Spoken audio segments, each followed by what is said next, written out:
Good morning, my fellow Americans. Great to see you this morning. It's Thursday, January 9. How about it? Welcome to the Bill Press Show, and thank you for joining us this morning with a lot of news to talk about. Let me tell you, Washington loves nothing better than a big scandal, and there are two big scandals rocking the nation's capital this morning.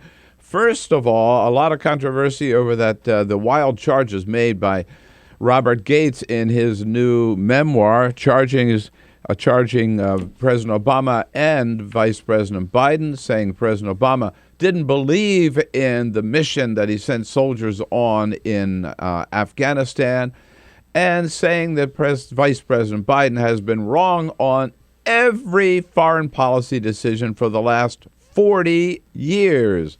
Gates not only wrong on both counts, but proving to be disloyal indeed and violating the military's first rule of order, which is you follow the chain of command.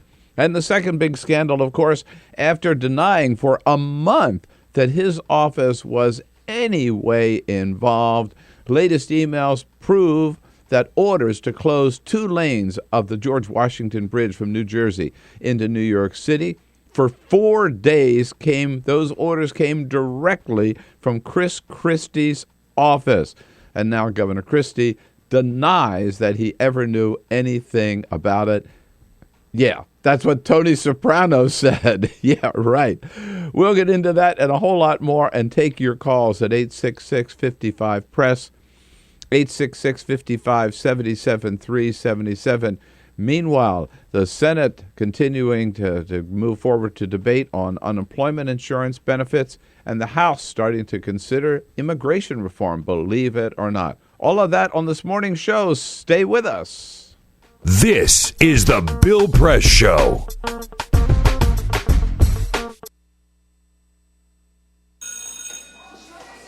Don't look at me. Your hair's a bit frizzy today. Oh, you should pick that up. Oh, you're such a dork, loser. Here, let me help you with that. Oops. Every day, kids witness bullying. Oh, look. Your crush is looking at you. Poor you. They want to help, but don't know how. See, no one here's gonna help you, because no one Teach likes your you. kids how to be more than a bystander. Visit stopbullying.gov. If you drive buzzed, it could cost you around $10,000. You'll face major legal fees, major fines, and steep insurance penalties. You could lose everything. Nothing kills a buzz like getting pulled over for buzz driving, because buzz driving is drunk driving. When some people struggle with their mortgage payments, they become frozen, petrified. Not knowing what to do, they do nothing. But the people who take action are far more likely to get the most positive outcome. Making home affordable is a free government program. Call now to talk one-on-one with a housing expert about the options that are right for you. Real help, real answers, right now. Here at the GED Pep Talk Center, we have pep talkers standing by to get you motivated for your GED diploma. Text the name Terry to 69222 for a sympathetic pep talk. You show people what you really are. Or for a gentle pep talk, text the name Deborah. You know you're going to make people very proud of you. And if that's not enough, text the name Danny for an extreme pep talk. Prove everyone wrong. Show them you're the boss. Get your GED pep talk and find free GED classes. Text the name of the person you want a pep talk from to 69222.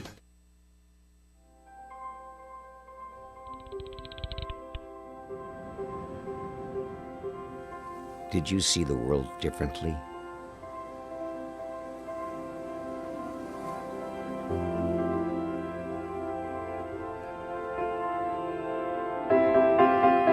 Did you celebrate the victory?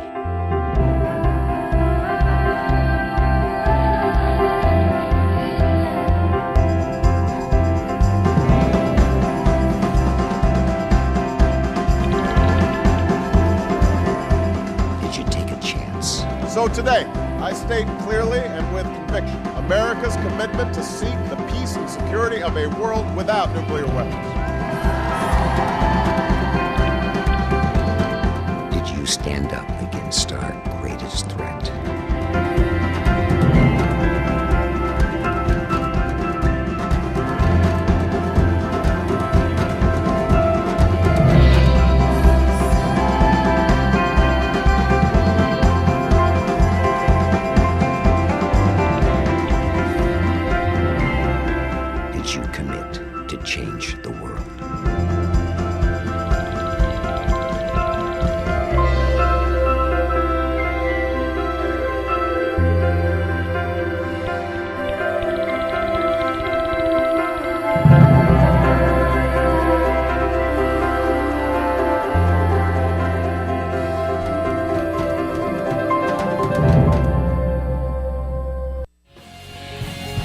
radio, on your TV, and online.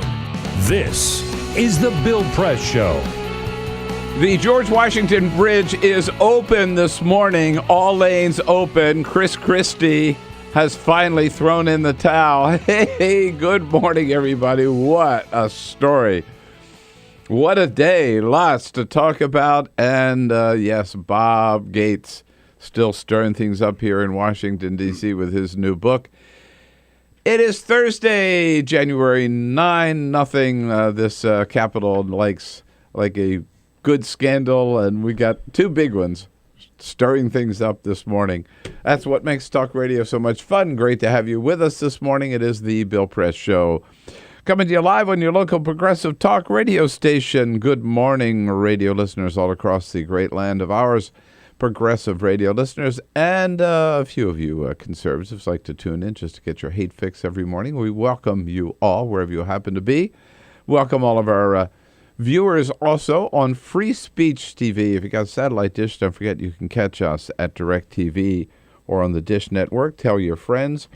And for those of you who really prefer to see and not just hear, and you can go to your computer, your iPhone, your laptop, whatever, and follow us on our video stream at YouTube, TawkrTV. Whole new outfit out there. We're very proud to be the first talk show that they have carried. TawkrTV, TawkrTV, and you go find it from youtube.com/TawkrTV. Good morning, and to you and to all of our team here. Peter Ogburn. Good morning, Peter. Hi there. Everything good? Yes, indeed, sir. Lisa Murphy, huh? Good morning. We'll call the roll call this morning. Let's yes, do it. Indeed. Alicia Cruz, present and accounted for, already busy with the phones this morning. And you can make your call at 866-55-PRESS. That is our toll-free number, 866-55-77-377. Or if you prefer to send us your comments on Twitter, we like that too, at BP Show. Very simple, at BP Show. And if you're a friend on Facebook, and if you're not, why the hell not? Become our friend on Facebook and send us your comments at facebook.com/Bill Press Show. And for those of you watching on Free Speech and on TawkrTV, particularly, say a big hello to Cyprian Bolding, our videographer. There we go. Got the cameras uncovered and the lights on this morning, and yes, sir. Off we go. Here we are. How about it? Well, the news here at home has kind of taken the spotlight away from the big birthday celebration over in North Korea. Dennis Rodman over there with his fourth visit to North Korea, going over to with some friends, basketball players, friends, to celebrate with their dear leader, not our dear leader, their dear leader, Kim Jong-un. And yesterday at the big birthday party, he sort of, well, first of all, did he go in drag for this? No. He has before. He has You're before. Right. We know he's going to, so I'm not sure. But no, he didn't. He with didn't or without the female time costume, he did his best imitation of Marilyn Monroe. Happy birthday to you. Happy birthday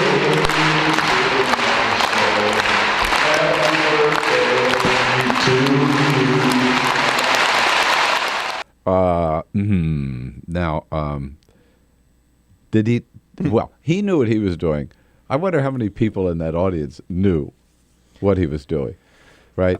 You know, they didn't know the Marilyn Monroe, but that certainly is a so weird. Is a poor attempt to imitate Marilyn Monroe's serenading John F. Kennedy. Yeah, it's so weird. So weird that he's there. Yeah.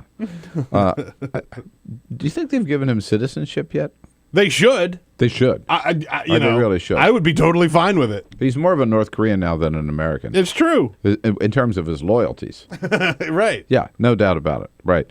Indeed. All right, we got so much coming up here this morning, and a good line of people to help us get through it all, from Politico, from Think Progress, from the New York Times, and from the United States Congress. Tim Ryan, a great congressman from Ohio's 13th District, will be here in studio with us. And yes, Chris Christie in hot water, but first.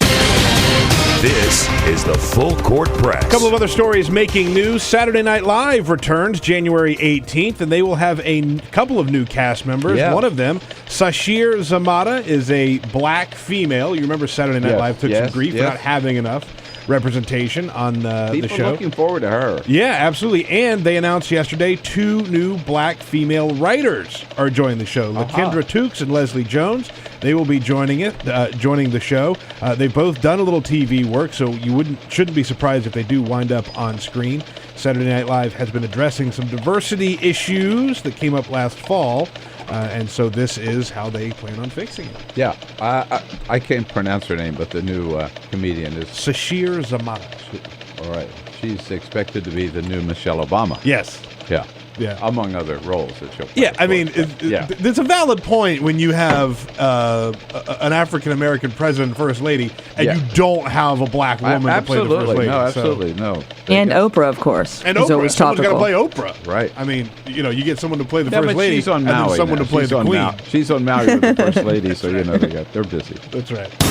IK Multimedia has released the iRing. It is a gadget that controls your iPhone without you touching it. It's a touchless controller that uses the front-facing camera to determine where the controller is in relation to the phone, allowing users to control their apps with gestures. Created with music apps in mind, users can now create music and real-time effects for nonstop dance music simply by moving their hands. It's currently available for pre-order. It's selling for about $24.99. Sort of like sign language, you mean? Yeah, it's you've got a little camera on the front of your phone, so you can do your thing. So it picks like up your movement. Jazz or classical. All through gesticulating. Yeah, rock. Yeah, Dixie chick. I mean, you got. Can you imagine a whole new language here? Yeah, based on your phone. And the Navy accidentally showed a reporter a secret plan to deny an FOIA request. Robin Patterson, the Navy's public liaison, accidentally forwarded detailed notes in which she laid out reasons to deny a reporter his Freedom of Information Act request concerning last December's Navy Yard shooting. She accidentally sent it to the reporter himself. Oh, God. The Navy eventually had to apologize for that. Always double check who you're sending your email to.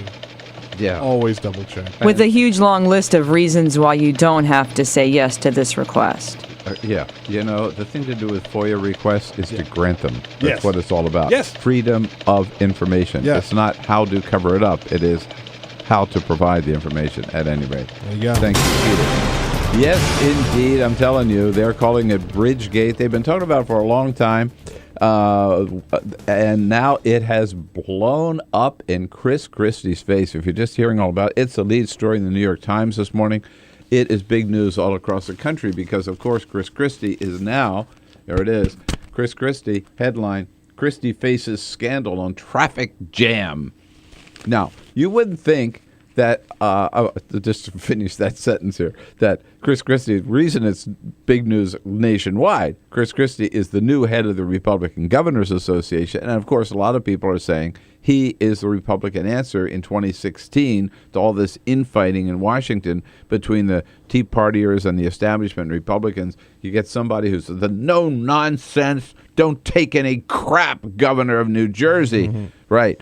He's going to be the guy who's going to step in. And now he's got this big, big scandal on his hands. And it touches, it's something that everybody can understand, okay? Because what we're talking about is being stuck in traffic.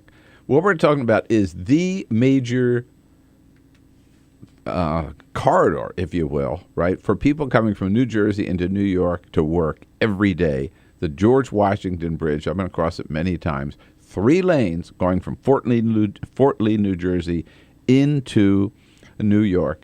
And last August, 2 out of 3 of those lanes were closed down for no apparent reason. There was no construction going on the bridge. They weren't painting the bridge. They weren't resurfacing the bridge. For 4 days in a row, 2 lanes closed, shut down. And nobody could figure out why. And rumors started flying that this might have been a little political payback because the mayor of Fort Lee, New Jersey, a Democrat, Mark Sokolich, had refused to endorse Governor Christie for re-election. Several other Democratic governors 16 Democratic mayors, rather, had endorsed him for re-election, but there were 2 that did not, one from Jersey City and the mayor of Fort Lee, New Jersey. So rumors started flying that maybe this was payback time for Mark Sokolich. Well, Christie denied it. His office denied it. The bridge people denied it. But then, sort of mysteriously, the head of the Bridge Authority, who's a buddy of Chris Christie's, I think he went to high school with him, a guy by the name of David Wilstein, he resigns. Then later on, his deputy resigned. But still, Christie insisted that was crazy. The bridge was shut down because of a traffic study. They were studying traffic patterns, and to study the traffic patterns, they had to shut down 2 lanes of the bridge. Meanwhile, by the way, so anyhow, and Christie is attacking reporters, attacking the media, saying you're making a big deal of this, you're sensationalizing this. There's nothing to this story. Get off this story. While reporters persisted. And yesterday, wow, the emails, I'm telling you, the emails will come back and bite you in the ass every time. Emails came out between Christie's chief deputy and the head, this David Wilstein I mentioned. Her name is Bridget Ann Kelly. And she emails last August to David Wilstein, time for some traffic problems in Fort Lee. Right? Mm-hmm. Then the mayor comes in and says, "What's wrong? What's going on here? Why is this? What's all of this traffic closures?" Then some people raised, and they tell them basically traffic study. One person complained to Wilstein that there were kids stuck on buses, school buses, coming into town. And Wilstein emailed back, "They are the children of Buono voters, Barbara Buono voters." Yeah, and then the worst of all came out yesterday, that the EMS teams were also caught in this traffic. In one case, there was a 4-year-old kid who was missing, and the authorities were really, really late getting to the scene to search for this poor little kid. And another case, a 91-year-old woman lying in a coma in the ambulance on the bridge because they can't get through the traffic. They're stuck. There's only one lane. There's no way around it. And this woman dies on the bridge. All of this. And so it turns out this bridge, the orders to close the bridge were political payback for the mayor of Fort Lee, New Jersey. And the orders came directly from Chris Christie's office. Now, yesterday, the mayor, Mark Sokolich, reflected on what this meant for the people of New Jersey. Congratulations. You've now put New Jersey back to the brunt of all of those political jokes from everybody else across America because of the way we conduct ourselves. And that's sad. Yep. In fact, look at the Huffington Post this morning. The headline is, "Sopranos makes New Jersey comeback." Christie throws capos off the bridge. Yeah. Right. Top aide emailed, "Time for some traffic problems." Unconscious woman later dies. Closure delayed 4 emergency responses. Slowed the search for missing 4-year-old. And Christie still denies it. And then they were, the mayor was on with Chris Hayes on MSNBC last night. They even went after, made some racist and ethnic slurs against the mayor. I have to read this to you and get your response to it, because it was one of the most vicious little jabs in there. After throwing an article about the traffic jam, we have David Wildstein, who since resigned, saying, "It will be a tough November for this little Serbian." Got a response to that? This little Serbian. Can you imagine? David Wildstein deserves an ass kicking, okay? Sorry, there, I said it.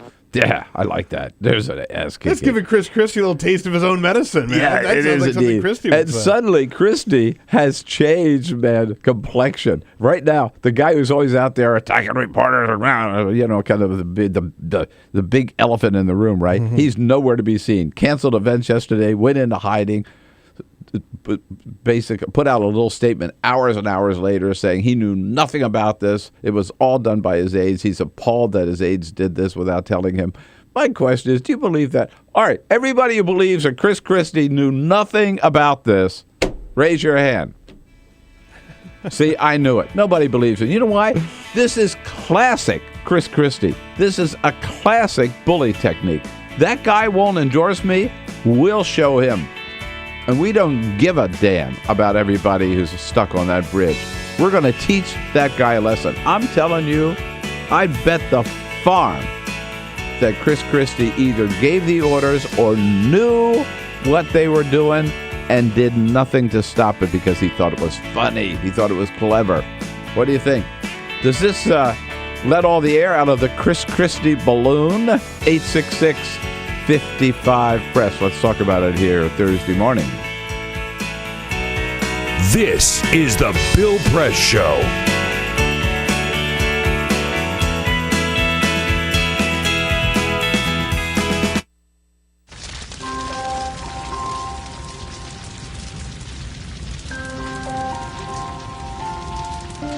A single ember that escapes from a wildfire can travel more than a mile.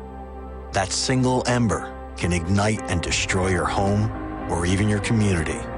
You can't control where that ember will land, only what happens when it does. Get Fire Adapted now at fireadapted.org. Columbine, Virginia Tech, Tucson, Aurora, Fort Hood, Oak Creek, Newtown. Newtown, Newtown. Newtown. How many more? How many more? How many more colleges? How many more classrooms? How many more movie theaters? How many more houses of faith? How many more shopping malls? How many more street corners? How many more? How many more? Enough. Enough. Enough. Enough. Demand a plan. Right now. As a mom. As a dad. As a friend. As a husband. As a wife. As an American. As an American. As an American. As a human being. For the children of Sandy Hook. Demand a plan. No more lists of names. It's not too soon. It's too late. Now is the time. Before we all know someone who loved someone on that list. No more lists. No more. Who they might have been. No more. If we had just done something yesterday. It's time. We can do better than this. We can do better than this. It's time. It's time. It's time for our leaders to act. Demand a plan. Right now. Right now. You! Demand it! Enough. Enough. Enough. Enough.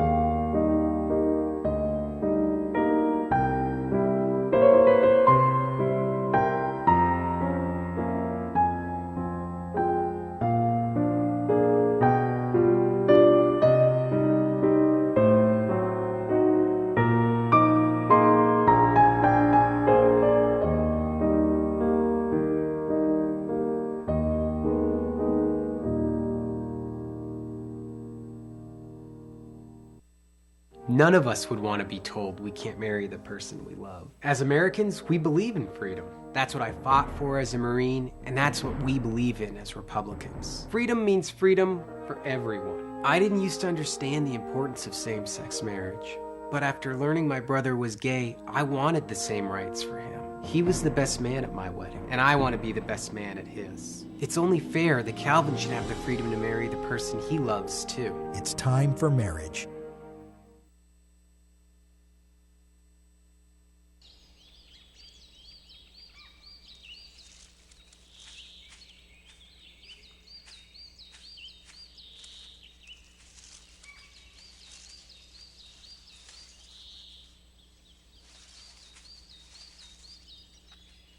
At Earth Justice, we defend the environment in the courtroom.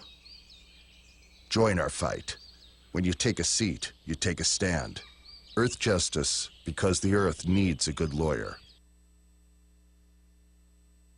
So, I'm kind of new here, but I've noticed a trend. My human does this funny thing where she goes around and gets all my toys, and then she hides them in that basket by the door. You know, but it's always the same basket, and it's always in the same place. And then she acts so surprised when I find them, but, you know, she's putting them in the same basket. Again.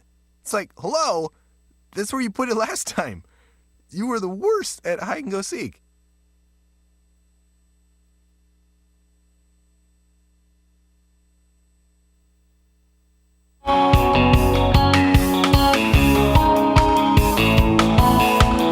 This is the Bill Press Show.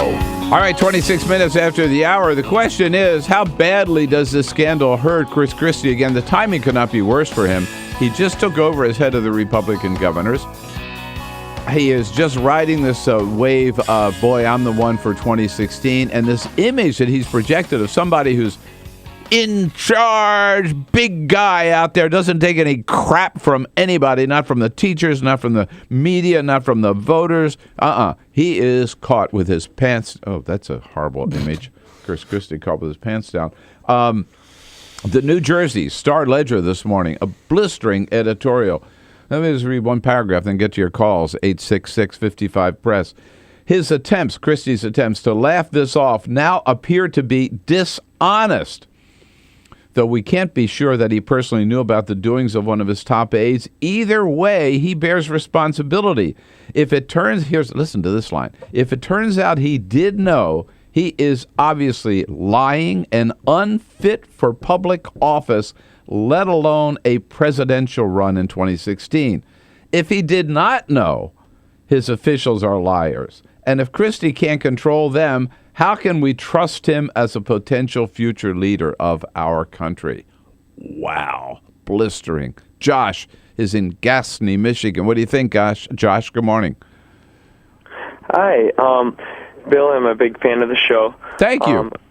I just wanted to say, I'm a 28-year-old, progressive Democrat. Right. And I actually was one of those guys that defended Chris Christie. And my dad as well. He's a Reagan Republican. Anyhow, that being said, when things like this happen, it really, really, really lowers my respect for Chris Christie. I always thought that he was a smart guy, and that things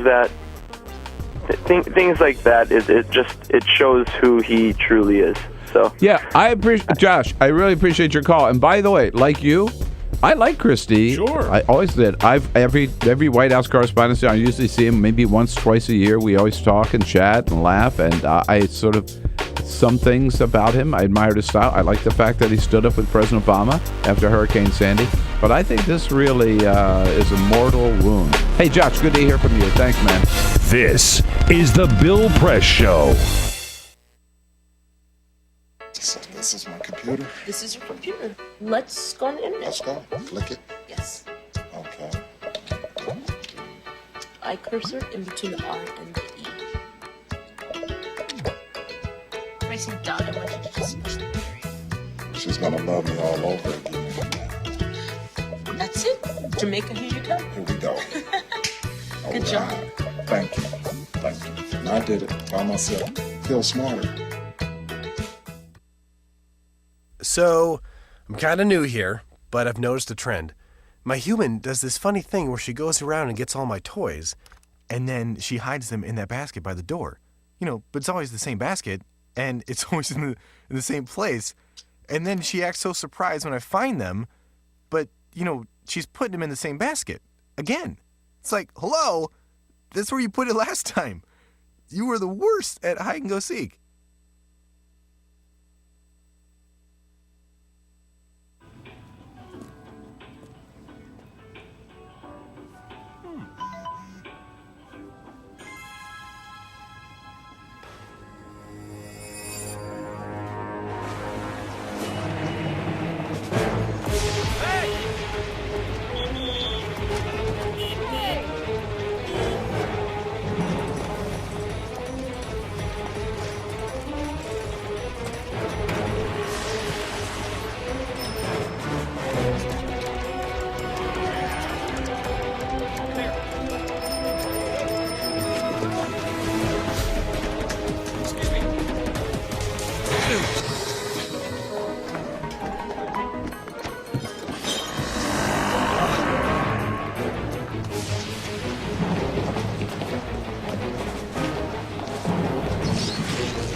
same time next week? Well, of course. Put away a few bucks, feel like $1 million. For free tips to help you save, go to Feed the Pig.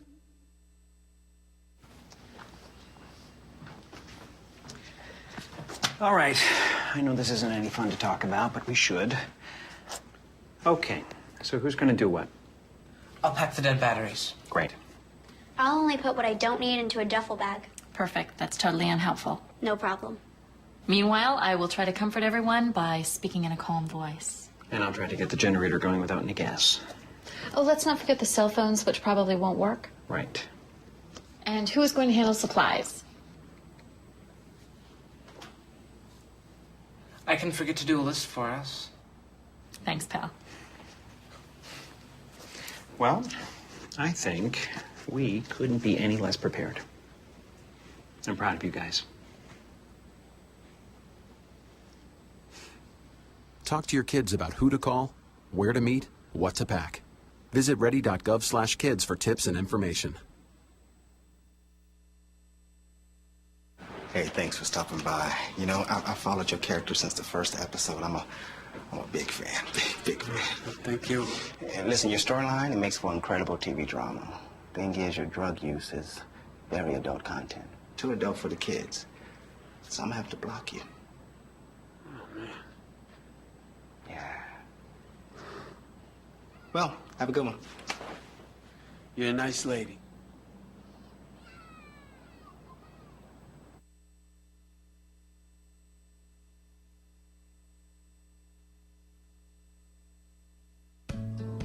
You wouldn't let money just blow out of your house.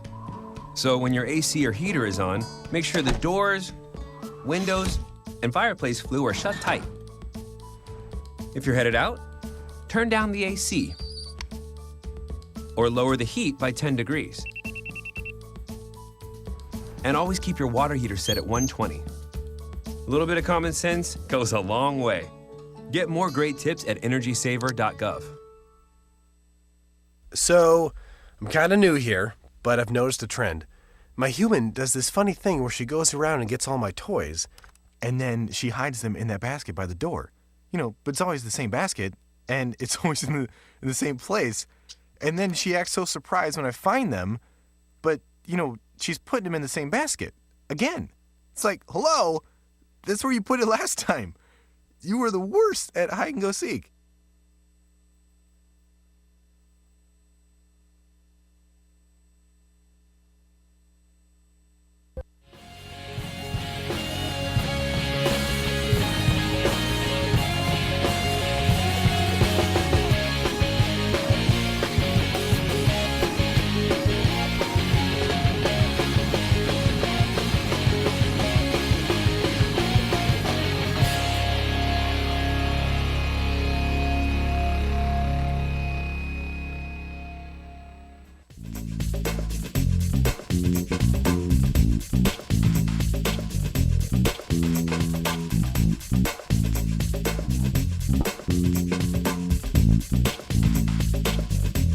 On a Thursday morning.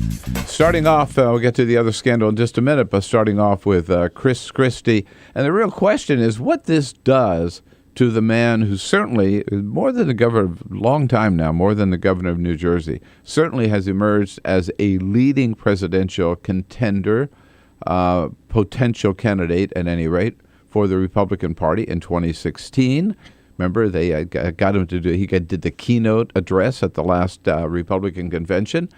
And also has just taken over as head of the Republican Governors Association and has planned a lot of travel around the country, raising money for other candidates. And suddenly he's got this scandal back in New Jersey, which really hits home because it's clear that this major bridge, again, 2 lanes of it closed down, causing massive gridlock going into New Jersey for 4 days in a row with serious consequences, life-threatening consequences, and the orders to do so came right from the governor's office to a friend of Christie's who is the head of the bridge authority. So Chris Christie's fingerprints are all over this. He denies that he had anything to do with it. So will people believe him?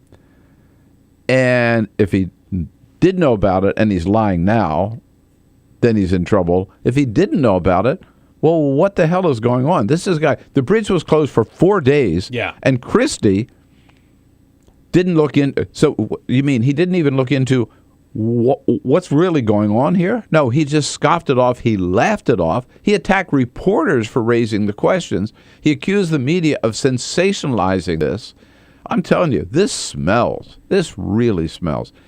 And I, it's not a sex scandal. We tend to think sex scandals are more exciting, but I think this is one that everybody can relate to. Yeah, and we're taking your comments on Twitter at BP Show. You can chime in there.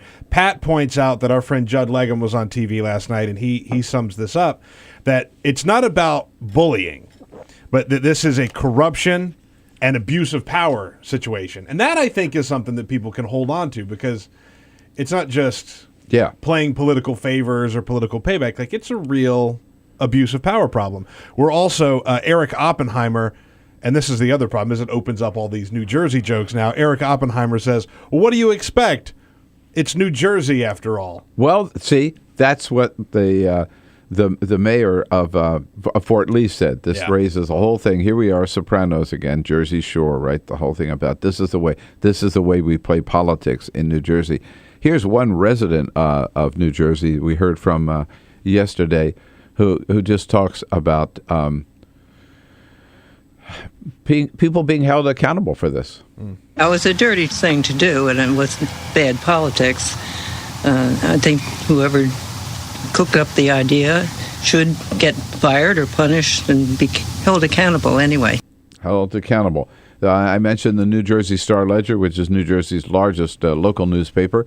Headline in the Star-Ledger this morning: Chris Christie's role in George Washington Bridge scandal questioned in the wake of newly revealed emails, the most damaging of which may be the very first one, when the Bridget Ann Kelly, Deputy Chief of Staff to Governor Christie, sends an email to the head of the Bridge Authority. Here's how it all started. Quote, "Time for some traffic problems in Fort Lee." And he emails back, "Got it," and then puts the whole plan into effect. And throughout those 4 days, as they were getting complaints and everything, right, particularly again about the school kids, and he says, basically, screw the kids. They are the kids of Buono voters. Barbara Buono, Chris Christie's opponent. Tell me this wasn't that's bad political payback. Let's say hello to Dorothy in DeRidder, Louisiana. Hey, Dorothy. Hello, Chris. Good. Bill. How you doing? Hey, right. She confused you with Chris Christie for a second? Oh, no. What I want to say, he knew about this. You can't have nobody working around you, Bill, and you don't know about what they're doing. You're right. He knew about this, man. He got to pay for this. He knew about this. He's just a big bully. Well, That's what he is. Yeah. And right now, the big bully, by the way, is laying low, boy, unlike Chris Christie, But that's the way he's been handling it. What's that? He ran like a tough-tailed dog. You got it. Hey, Dorothy, so good to hear from you. She sees it right through there. That's great. That's great. We love it, yeah. Gene from Cleveland, Ohio. Hi, Gene. Good morning, Bill. Good morning. Christie's an idiot. How could he possibly blame the mayor for those lane closures? If you're going to pay somebody back, you have to do something that the mayor's going to get blamed for. No, that's right. I mean, in other words, I guess his plan was that everybody would get pissed off, and they would get pissed off at the local authorities, not the governor. Well, how could the governor have anything to do with this? I don't know. You're right. It doesn't add up, right? He's just stupid. Yeah. If we're going to elect him president, we're going to have the stupidest president we've ever had. Well, I just have to say, I got to tell you, I know, I don't want to say he's lying, but he may be, but I just can't believe it doesn't fit Christie's style that this could happen and he wouldn't know anything about. What fits Chris Christie's bullying style is,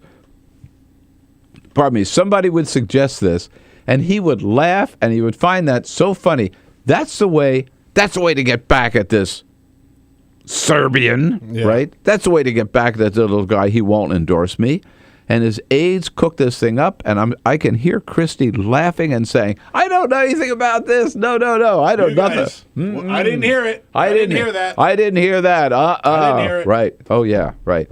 And that's the way. But particularly, I think what's really going to come back and bite him on this is that he has been attacking the media for the last 4 months, right? Saying, how dare you guys raise this rumor? There's nothing to this. You're sensationalizing the story. And it turns out they were right on from the beginning, and they are not going to let up on this thing. So, you might think, oh, a bridge in New York, New Jersey, what does that have to do with his ability to be president of the United States and to travel all around the country?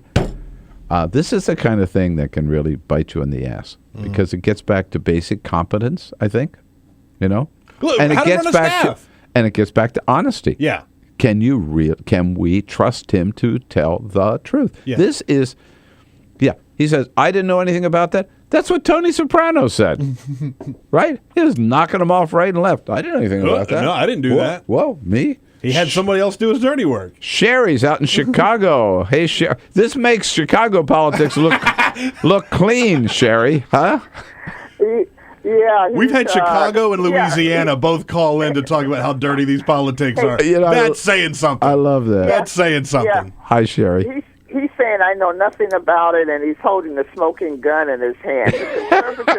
The conservatives don't want this guy to run, and this is their blueprint, but he is a bully, and I had respect for him with the situation with Obama and the flooding and everything, but he's burnt toast now. You really think so, huh? Yeah. Absolutely. Yeah, I have to tell you. Died, kids were put in jeopardy, and he's blaming the media. He's toast. Oh, yeah, absolutely. Good to hear from you, Sherry. I had a lot of respect for him, too. I said that earlier. I mean, look, I hated what he did with teachers, but in a certain sense, I liked the bullying style. I just wish he'd been a bully against the right people, right? But when he stood up with President Obama and took the heat for that and got the help that he needed for the people in New Jersey, I saluted him, and I still do for that. But this is classic Christie, and this is a real problem. All right, one more call before we move on. Is it Andrea from South Haven? Andrea, South Haven, Michigan. Hi, Andrea. Hi, good morning. I have a real quick comment. Is that as I heard your comments about how there was a memo internally that said that maybe it's time to do something about disrupting the traffic on the bridge. Yeah. Isn't that something that Al-Qaeda kind of thought about before they knocked the towers down? I mean, would this be considered some form of domestic terrorism? I know it's an extreme thought, but it just kind of crossed my mind. Is it so different? I would say, I tell you one thing, Andrea, I think the people stuck in that traffic for hours on that bridge one of those mornings, they probably considered it a mild form of domestic terrorism. Of course, and I don't think it's anything on the level of what we had on 9/11. No, of course not. It's just another disruption in the lives of Americans just trying to get about their lives. Well, and it's a governor who basically, let's careful there, maybe a governor, but certainly a governor's staff who didn't care what disruption they cause, in people's lives, what pain and suffering they cause, what delays they cause. In the case of what one life they caused, they were just playing dirty political tricks. This is the ultimate dirty political trick. Talk about dirty political tricks. How about that new book by Bob Gates? Whoa. Talk about that when we come back here. Thursday morning. Lots going on. Seen on Free Speech TV and online on TawkrTV. This is the Bill Press Show. This is my computer. This is your computer. Let's go on the internet. Let's go. Click it. Yes. Okay. I cursor in between the R and the E. Pressing dot, I want you to just push the area. She's gonna love me all over again. That's it. Jamaica, here you go. Here we go. Good job. Thank you. And I did it by myself. Feel smarter. So, I'm kind of new here, but I've noticed a trend. My human does this funny thing where she goes around and gets all my toys, and then she hides them in that basket by the door. But it's always the same basket, and it's always in the same place. And then she acts so surprised when I find them, but she's putting him in the same basket. Again. It's like, hello, that's where you put it last time. You were the worst at hide and go seek.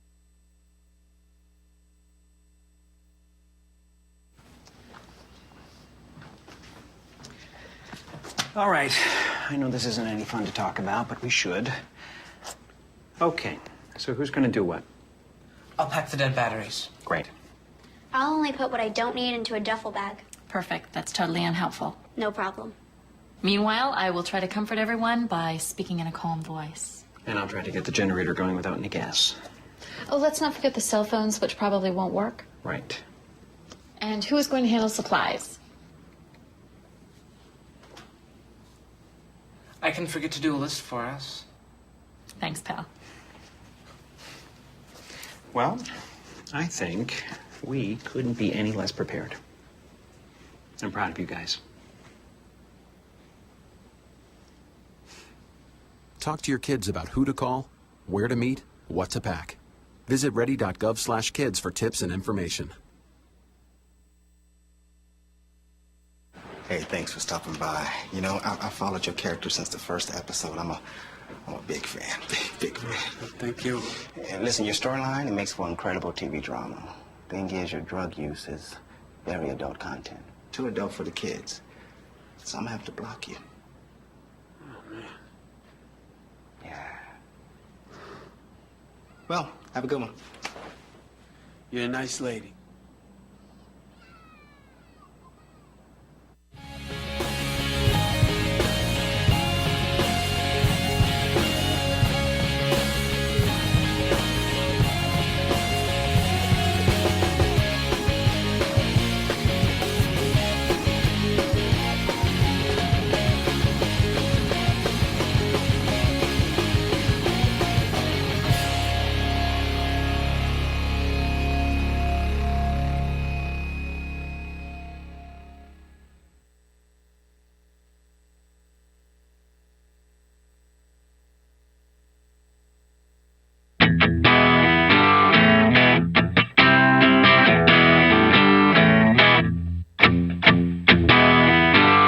This is the Bill Press Show.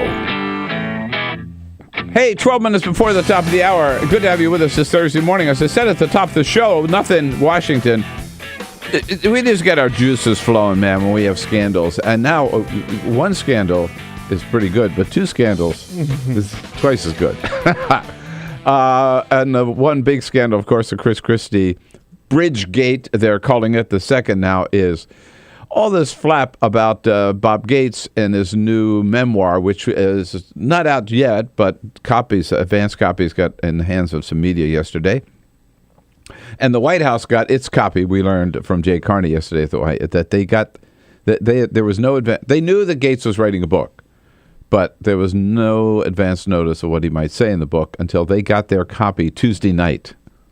About the same time the media got their copy. Okay. Yeah. One copy, I understand, at the White House, at any rate. Start dancing. As we talked about it yesterday, Bob Gates, former defense Secretary, given the job by George W. Bush, continued in the job by President Obama,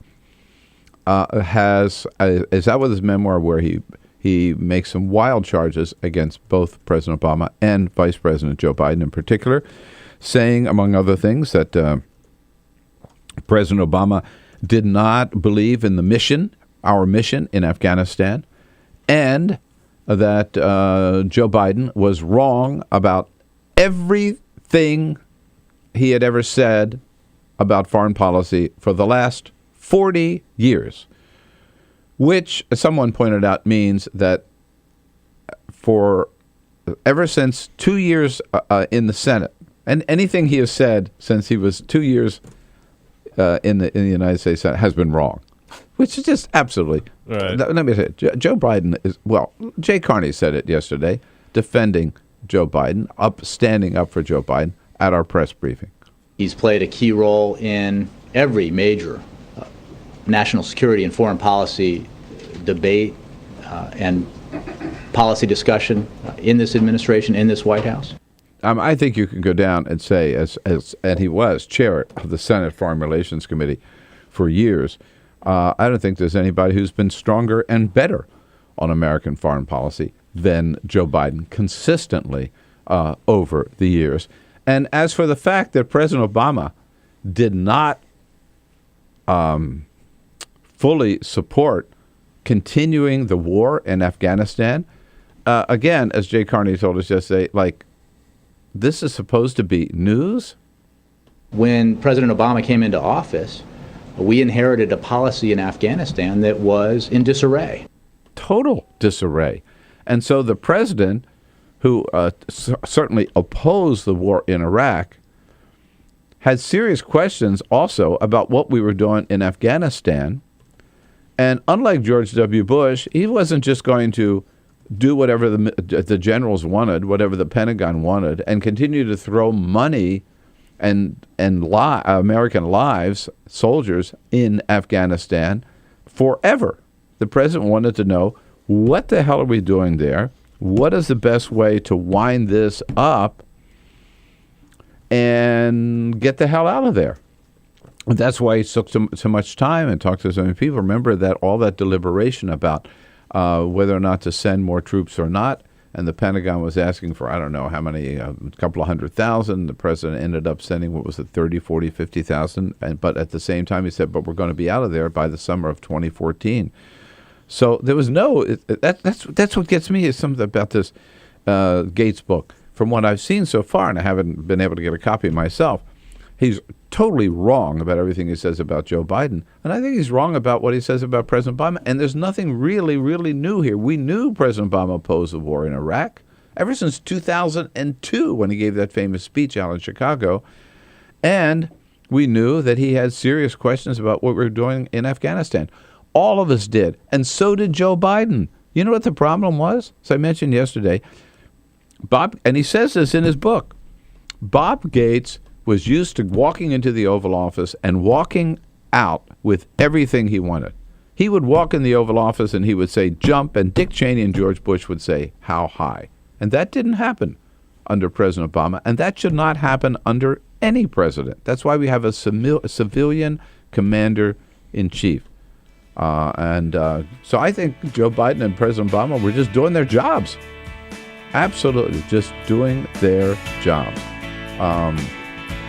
And Bob Gates, whom we always thought of as that quiet, thoughtful, loyal public servant, he turns out to be small-minded, self-serving, petty, and disloyal.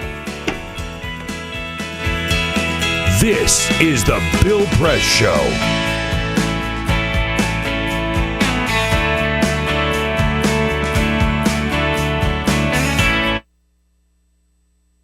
It is possible to read the history of this country as one long struggle to extend the liberties established in our Constitution to everyone in America. In other words, who, according to our laws and culture, gets to be considered a person? The law creates legal personhood, and movements create law and change culture. So, how have the courts passed laws to shape our culture? That history goes way back before Citizens United. 1819, Dartmouth College versus Woodward, Supreme Court case, turned a corporate charter from a government-granted charter to a contract. This ruling gave corporations standing within the Constitution. 1886, Santa Clara County versus Southern Pacific Railroad. Though the court did not rule on corporate personhood, the decision was subsequently cited as a precedent to hold that a private corporation is entitled to the same 14th Amendment rights of due process and equal protection as human beings. This makes it impossible for us to make laws that treat local businesses any differently than giant multinational corporations, even if their business practices are deemed to be harmful to workers, the environment and communities, or if they have a history of violating the law. Hale versus Henkel, 1906. The court granted corporations the Fourth Amendment search and seizure protection. Dodge versus Ford Motor Company, 1919. The Michigan Supreme Court says the business corporation is organized and carried on primarily for the profit of the stockholders. Stockholder primacy is established. The purpose of the corporation, according to the court, is no longer to serve the public good, as it had been. It is now to maximize profit for shareholders above all else.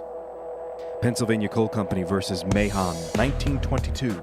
Corporations get the Fifth Amendment takings clause, meaning if you pass a regulation that impacts a corporation's ability to make a profit, that is deemed a taking, and they can sue for the right to future profits lost. This creates a chilling effect, and local and state governments become much more hesitant to pass laws in the public interest for fear that corporations can claim loss of potential profits that cities and states will be on the hook to pay. Buckley versus Vallejo, 1976. The Supreme Court rules that spending money to influence elections is protected under the First Amendment, in effect saying that money is speech. Citizens United versus Federal Election Commission, 2010. Today, the Supreme Court of Chief Justice John Roberts declared that because of the alchemy of its 19th century predecessors in deciding that corporations had all the rights of people, any restrictions on how these corporate beings spend their money on political advertising are unconstitutional. The court's ruling threatens to undermine the integrity of elected institutions across the nation. It's a rejection of the common sense of the American people.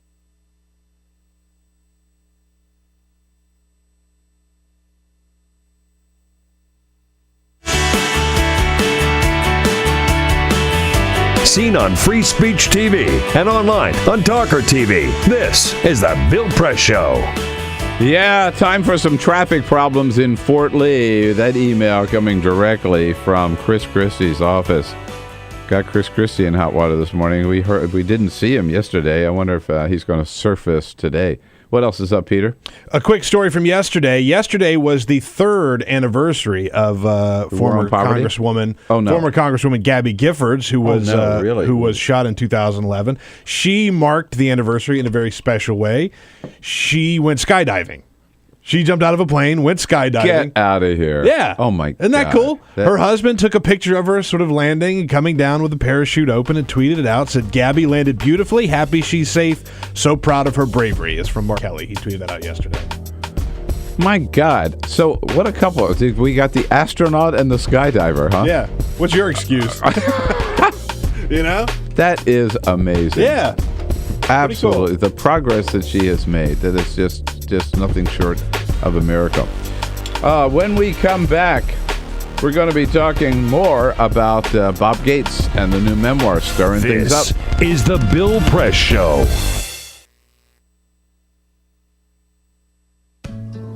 You wouldn't let money just blow out of your house. So when your AC or heater is on, make sure the doors, windows, and fireplace flue are shut tight. If you're headed out, turn down the AC or lower the heat by 10 degrees. And always keep your water heater set at 120. A little bit of common sense goes a long way. Get more great tips at energysaver.gov. So, I'm kind of new here, but I've noticed a trend. My human does this funny thing where she goes around and gets all my toys, and then she hides them in that basket by the door. You know, but it's always the same basket, and it's always in the same place. And then she acts so surprised when I find them, but, you know, she's putting them in the same basket. Again. It's like, hello, that's where you put it last time. You were the worst at hide and go seek.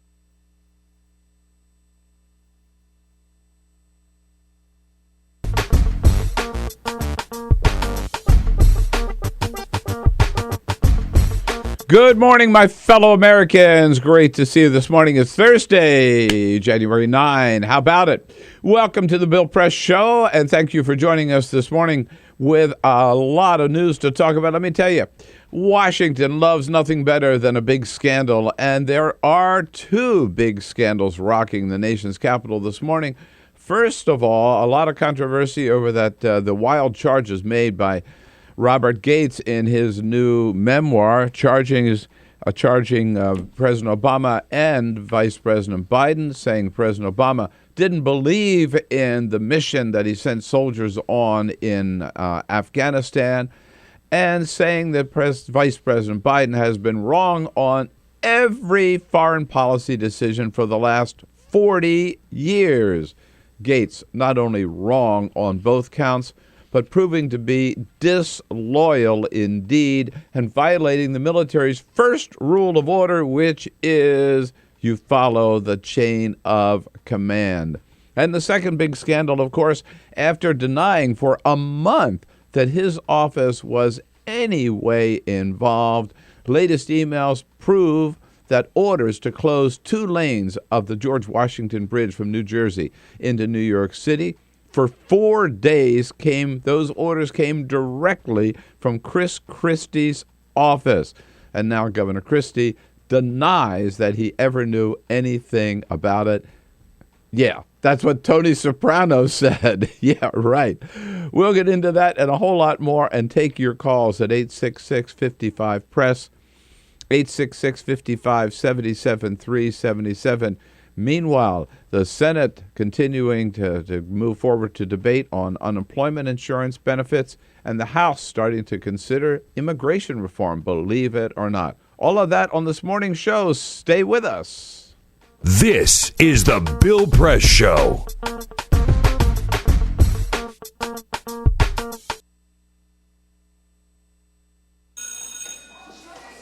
Don't look at me. Your hair's a bit frizzy today. Oh, you should pick that up. Oh, you're such a dork. Loser.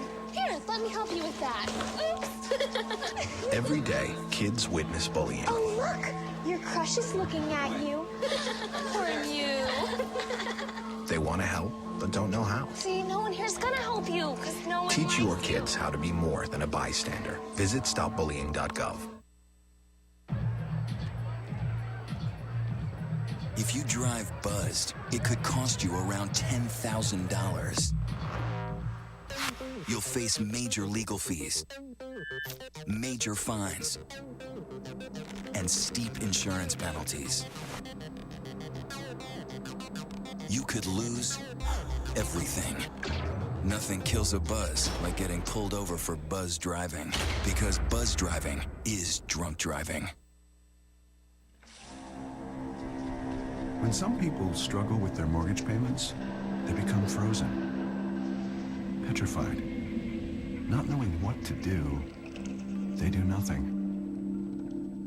But the people who take action are far more likely to get the most positive outcome. Making home affordable is a free government program. Call now to talk one-on-one with a housing expert about the options that are right for you. Real help, real answers, right now. Here at the GED Pep Talk Center, we have pep talkers standing by to get you motivated for your GED diploma. Text the name Terry to 69222 for a sympathetic pep talk. You show people what you really are. Or for a gentle pep talk, text the name Deborah. You know you're going to make people very proud of you. And if that's not enough, text the name Danny for an extreme pep talk. Prove everyone wrong. Show them you're the boss. Get your GED pep talk and find free GED classes. Text the name of the person you want a pep talk from to 69222.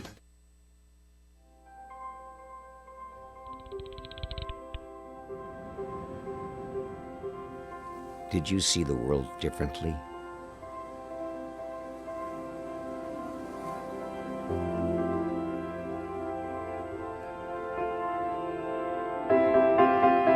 Did you celebrate the victory?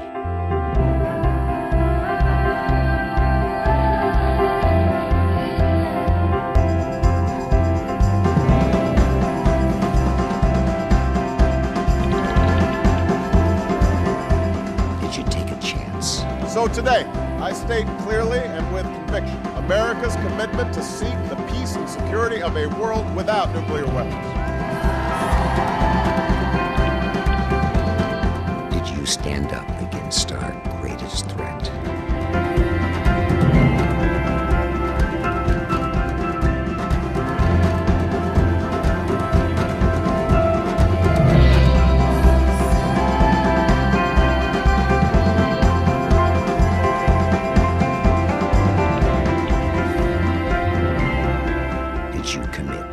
Change the world.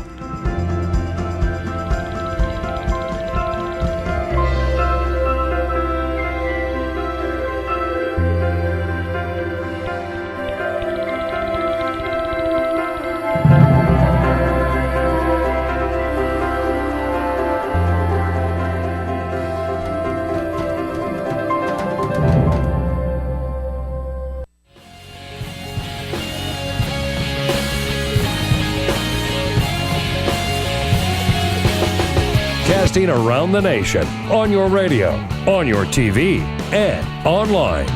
This is the Bill Press Show. We just heard directly from Governor Chris Christie's staff. The George Washington Bridge is open this morning. All lanes open going into New York City. He's not playing any more political games with the bridge. Yeah, now he's got bigger fish to fry, like his future as a candidate for president of the United States, maybe his future as governor of New Jersey. Good morning, everybody. It's Thursday, January 9. Great to see you this morning. Thank you for joining us here on the Bill Press Show as we come to you live all the way across this great land of ours, coast to coast, on your local progressive talk radio station. Glad you're there with us. Thank you for being part of the program. You can really feel part of the program if you just pick up the phone and give us a call, as so many of you do every day, at 866-55-PRESS. Also, send us your comments if that's more convenient. Send us your comments on Twitter. This takes up just fast as sending a text. Send us your comments on Twitter at BP Show and on Facebook at facebook.com/Bill Press Show. We'll look for comments from all of our friends here to join the team and talk about the two big scandals of the day. Emails revealing that orders to close that George Washington Bridge, two out of three lanes, for 4 days in a row last August. Those emails and those orders came directly from Chris Christie's office. He insists he knew nothing about it. Do you believe him? And, of course, the other scandal here in Washington, D.C. started yesterday when the first copies of Bob Gates' new memoir, Duty, were passed around or leaked to a few media outlets in Washington, D.C., in Washington, and his very, very strong criticism of President Obama and Joe Biden became public for the first time. All of that we'll be talking about here again, and take your calls at 866-55-PRESS. Our team this morning, Peter Ogburn, as always, Peter Ogburn. Hello. And Elisa Murphy. Good morning. Happy Thursday. With Alicia Cruz. She's the one you're going to talk to if you call, Alicia. And she'll find out what you want to talk about and where you're calling from. And Cyprian Bolding, our videographer, helps us out by keeping us on the video cam for those of you watching on Free Speech TV or those of you watching our video stream on TawkrTV, TAWKR-TV. And to help us through the Bob Gates memoir, we welcome to the studio a defense reporter for Politico, Leigh Munsil. Hello, Leigh. Nice to see you this morning. Hi, nice to see you. This is a good time for you, huh? You've got one great big fat topic, right? It's a big week, certainly. Yeah, indeed. It's going to be going on, I think, for this story will last a little while. It's got legs, as we say in the business. Well, the book's not even out yet. So. That's right. That's right. It's just getting started. This is the 9th. It comes out on the 14th, yeah. By the way, if we can, we've been talking a lot about pot lately, right? And particularly last week, marijuana going on sale for the first time ever anywhere in the country, legally recreational use of marijuana in Washington, in Colorado. Washington State will be in another week or so. But this worries some people, like Bill O'Reilly is very, very, very, very worried about what this might mean if you were to smoke a joint. If you use any intoxicating agent, your goal is to leave reality. You're not satisfied with your current state of mind. You want to get high, buzzed, blasted, whatever. Yeah. Some adults can handle that on occasion, others cannot. So it's literally Russian roulette. Literally Russian roulette. Oh, it's literally Russian roulette. It's literally like putting a loaded gun to your head. Literally Russian roulette. That did not escape Jon Stewart's attention. Literally Russian roulette! Bill, what are you talking about? Literally! In fact, I think the only difference between a bong hit and pointing a loaded gun at your own skull is that the gun can kill you instantly and must never be criminalized or restricted in any way ever. That's perfect. I mean, O'Reilly. You've seen that movie Reefer Madness, right? I don't know what I it's the old propaganda about the dangers of pot. O'Reilly sounds like the narrator from that. Yeah, he does. You want to disconnect yourself from reality and get buzzed, blasted high. Yes, children whatever of you America. call it. Children of America, right. Well, we know what... These young bohemians are tuning out and getting high. Another book, the new biography of unauthorized biography of Roger Ailes, also quotes Roger Ailes as describing Bill O'Reilly. They said he's nothing but a book salesman with a TV show. Dang. This is what Roger Ailes said sick about burn. Bill O'Reilly. All right. Anyhow, the Gates memoir stirring things up. We'll get right to it with Leigh Munsil. But first, Peter with the big stories of the day here. Full Court Press. Yes, indeed. Baseball's Hall of Fame has 3 new inductees, 2 pitchers and a power hitter. They elected Greg Maddux and Tom Glavine, both pitchers from the Atlanta Braves, and Frank Thomas, the big hurt, from the Chicago White Sox. They both went in. The Baseball Hall of Fame is sort of a special... Pete Rose? No, sorry, still no Pete Rose. No, still not. It's a special thing because you have to get 75% of the vote to get on the ballot. Remember last year there weren't any Hall of Fame inductees. So still missing from the list, Bill, Barry Bonds and Roger Clemens. They got 34.7 and 35.4% respectively. Who votes? Sports writers? Yeah. 75%. Okay. Coachella Valley Music and Arts Festival announced their lineup yesterday, and Outkast is reuniting. That's the big headliner. They broke up in 2006, and they're getting back together out in Coachella. Other big names. The Replacements, who they reunited a couple years ago, but this is their first big show out on the West Coast, are playing there. Also Queens of the Stone Age, some band called Skrillex. I'm too old to know what some of these bands are. I'm officially out of the demo. But yeah, if you want to go, it's like $400 to go out there for 3 days. Whoa, that's fun. Yeah, that's always a wild scene. I mean, I've never been there, but just watching the. I can't imagine Bill O'Reilly would have much fun there. If you know what I mean. I think there'd be a lot of people playing Russian roulette there. Yeah, exactly, so to speak. If you know what I'm talking about. And Bill, one thing this story is not, it's not funny. It's not funny. I don't want you to laugh at this story because James Hesselden is the CEO. Was the CEO of Segway. You know, the little motor scooter thing? I'm laughing already. You know how I hate Segway. Well, James Hesselden is no longer with us. He drove his Segway off of a cliff near his home on accident. He lost control of the vehicle. Laughing. It's not funny. Not laughing. It's definitely not funny. He drove his vehicle off of a cliff on accident, and he is no longer with us. He was done in by his own device. Oh my goodness, why would you be horrific. using a Segway anywhere near a cliff? Well, he had on his estate. He has this gigundous estate, right? So he was using it to scoot all over, and there's one portion that it's right there on the edge, and he just tipped over, and I don't know if that's poetic or ironic or what, but it's definitely not funny. It's not funny.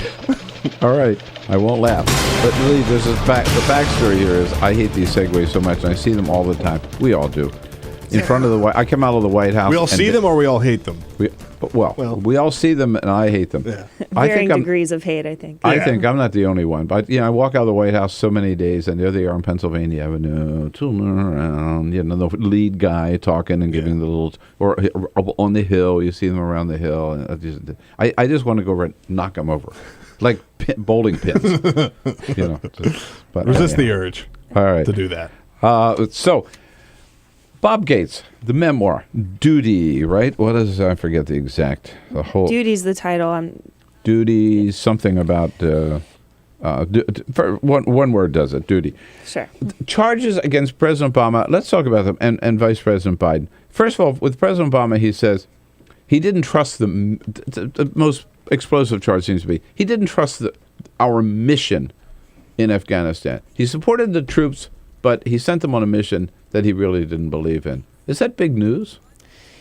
In some ways, it's big news. It's big news because it's criticism from a former Secretary of Defense of a sitting president as far as his mission and his belief in the mission goes. So it's big news in that the criticism is pointed and it's significant to kind of the continuing outcome of that war. It's not particularly new news to many people in the Pentagon that the president was not as sold out on the mission of the Afghanistan Afghanistan war. For him, he cared more about bringing the troops home, and he kind of changed his view on Afghanistan. He came in 2008 talking about the troop surge and supporting that war over Iraq, which he said was not where the troops should be. And so that was kind of his focus coming into office. And then he ended up not really believing in the mission, according to Secretary Gates's book, and caring more about bringing the troops out after about 2009. But the reason I ask if this is really news, because number one, we knew that President Obama opposed the war in Iraq. Absolutely. Ever since 2002, when he gave that speech as a state senator in Chicago. And on the war in Afghanistan, he said basically this was a good war versus a bad war, whether or not he used those phrases. But he certainly wasn't saying we're in Afghanistan and we're going to be there forever. I mean, we all knew he had questions about what we were doing in Afghanistan. So to me, for Gates to say, he questioned our mission, yeah, maybe that was his job, right? Question the mission. Absolutely. And the reason that it's kind of picked up so much buzz is for the commander-in-chief to kind of be going through the motions on a war and continuing to have troops in a place that he didn't feel like they should be necessarily. That's kind of the meat of the criticism. Well, what to me the best insight about what Gates was getting at in this is in the book he praises President Bush for never looking back and never having any doubts and never even questioning, right, for his decision to invade Iraq. So if that is the standard, right, there certainly was a different standard when President Obama got into office, right? And I don't know, just speaking for myself, I prefer a president who raises tough questions and doesn't say, we're going to war and that's the right decision and I'm never going to reconsider whether or not we're in the right place or not. Well, and that's what spokesman Jay Carney came out and said yesterday, that the president absolutely supported the troops, but that these discussions that former Secretary Gates talked about in his book were part of a deep policy discussion about the way to go in Afghanistan. And so President Obama was raising tough questions because he wasn't going to send troops into harm's way without being sure that that was the decision he wanted to make. So maybe Gates's problem is, as I've been suggesting when we talked about this here, before you came in, that when he walked into the Oval Office with George W. Bush, he was used to getting anything he wanted. When he walked in with Barack Obama and Joe Biden, he was challenged. Yeah, he was absolutely challenged.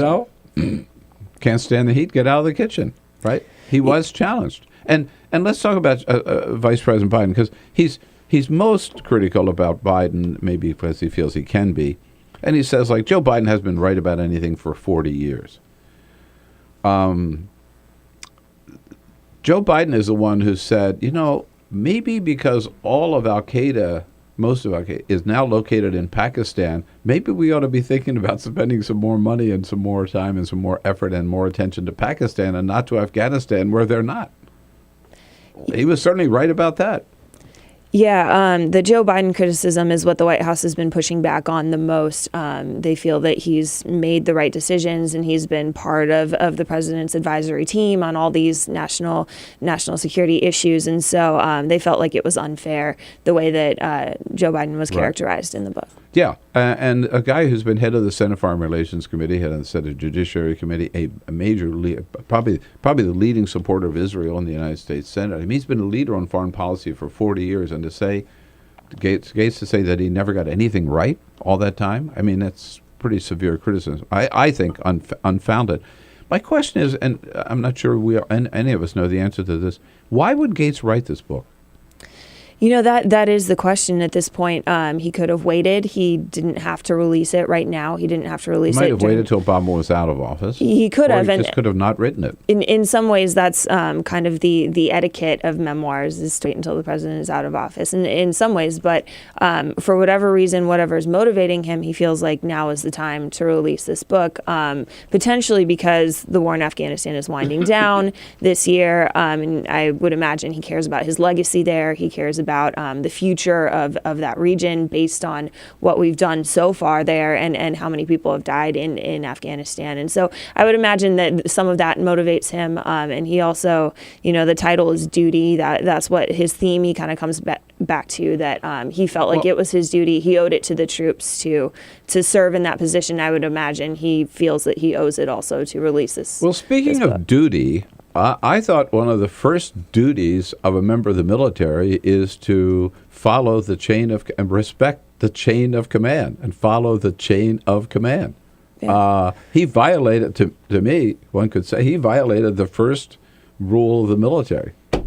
He himself, the defense secretary, I think by writing this book, has basically, thrown mud at the commander-in-chief, and I guess I wonder sometimes if Gates maybe thought he was president and forgot that he was working for the president.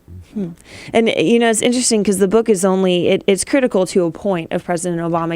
He said some important things about how President Obama had made all the right decisions, despite his questions in Afghanistan. Yeah, after slamming him back and forth, right? Then he ends up in saying, but President Obama made all the right decisions.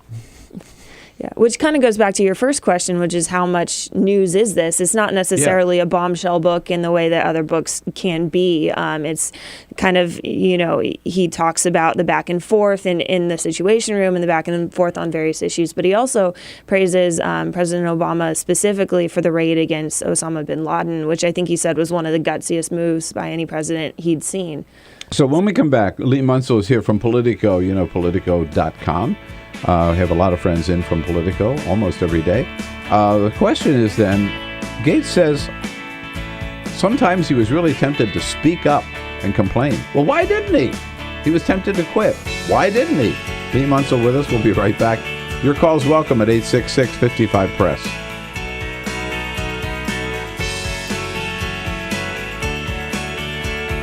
This is the Bill Press Show.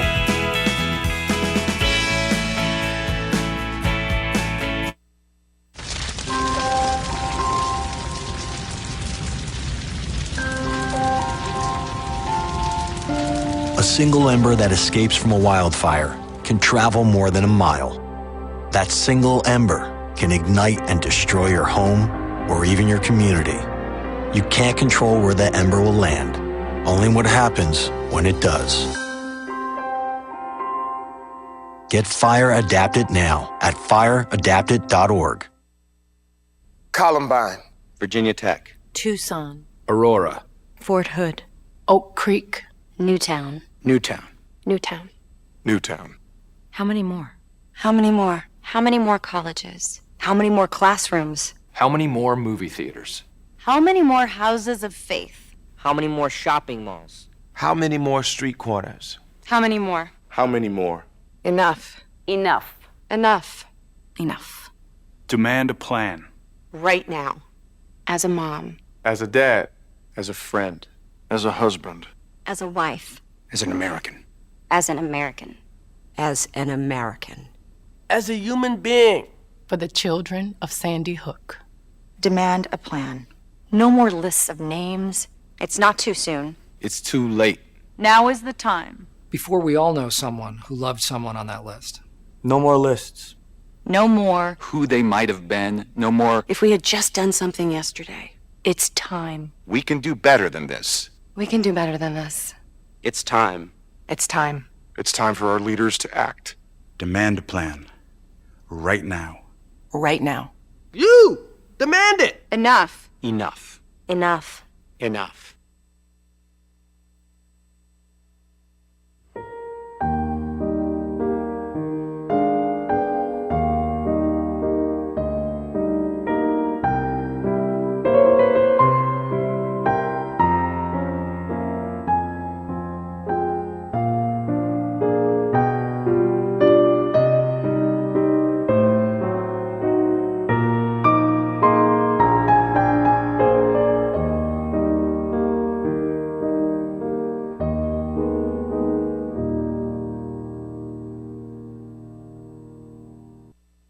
None of us would want to be told we can't marry the person we love. As Americans, we believe in freedom. That's what I fought for as a Marine, and that's what we believe in as Republicans. Freedom means freedom for everyone. I didn't used to understand the importance of same-sex marriage, but after learning my brother was gay, I wanted the same rights for him. He was the best man at my wedding, and I want to be the best man at his. It's only fair that Calvin should have the freedom to marry the person he loves, too. It's time for marriage.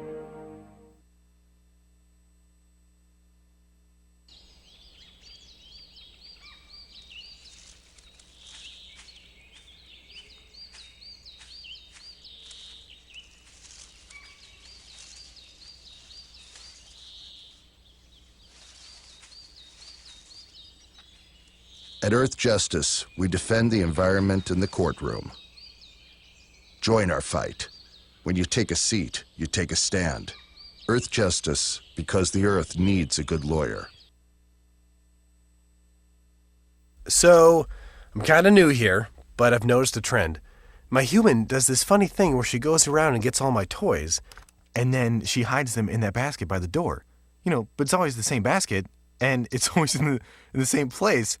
And then she acts so surprised when I find them, but, she's putting them in the same basket.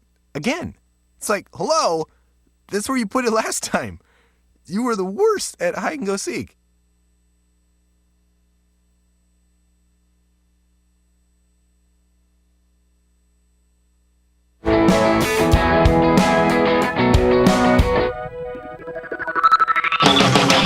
On your radio, on TV, and online.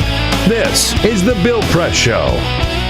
27 minutes after the hour, Leigh Munsil is in studio with us. She covers defense issues for Politico, and right now she's right on top of this Robert Gates memoir, making so much news here. Leigh, we just have about a minute left. Sorry about that. Time flies. But so Gates says he was tempted several times to speak up, say, no, this isn't right. Or he was even tempted to quit. So, why didn't he? Instead, he waits and he writes this book. It's really tough to kind of figure out what he would be thinking or why he would not quit when maybe he wanted to or says he wanted to. I saw kind of various articles about it, kind of thinking about why he would have decided not to quit. It kind of comes down to the fact that you're serving in a position like that. Maybe you don't like it on a day in, day out basis, but you believe in what you're doing. You believe in the purpose of the job, and so you don't leave. I think it's easy to say afterwards that you hated the job and you wanted to leave a million times, but you never did. Clearly, you didn't want to enough if you didn't leave. Do you think President Obama has any regrets? With Gates, I would imagine that this book, it'll have an effect on the legacy. It'll have an effect on the war in Afghanistan, but to an extent, it doesn't really change things on a big scale. So maybe not. Got to leave it there. Thank you so much for coming in. Thanks for your good work. Leigh Munsil from Politico. Politico.com. This is the Bill Press Show. So this is my computer. This is your computer. Let's go on the internet. Let's go. Click it. Yes. Okay. I cursor in between the R and the E. When I say dot, I want you to just push the period. She's gonna love me all over again. That's it. Jamaica, here you go. Here we go. Good job. Thank you. And I did it by myself. Feel smarter. So, I'm kind of new here, but I've noticed a trend. My human does this funny thing where she goes around and gets all my toys, and then she hides them in that basket by the door. But it's always the same basket, and it's always in the same place. And then she acts so surprised when I find them, but, she's putting them in the same basket. Again. It's like, hello, that's where you put it last time. You were the worst at hide and go seek.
Same time next week? Well, of course. Put away a few bucks, feel like $1 million. For free tips to help you save, go to Feed the Pig.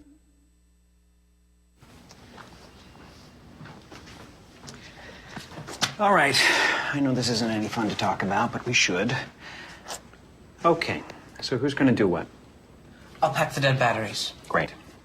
I'll only put what I don't need into a duffel bag. Perfect. That's totally unhelpful. No problem. Meanwhile, I will try to comfort everyone by speaking in a calm voice. And I'll try to get the generator going without any gas. Oh, let's not forget the cell phones, which probably won't work. Right. And who is going to handle supplies? I can forget to do a list for us. Thanks, pal. Well, I think we couldn't be any less prepared. I'm proud of you guys. Talk to your kids about who to call, where to meet, what to pack. Visit ready.gov/kids for tips and information. Hey, thanks for stopping by. You know, I followed your character since the first episode. I'm a big fan. Big fan. Thank you. And listen, your storyline, it makes for incredible TV drama. Thing is, your drug use is very adult content. Too adult for the kids. So I'm gonna have to block you. Oh, man. Yeah. Well, have a good one. You're a nice lady.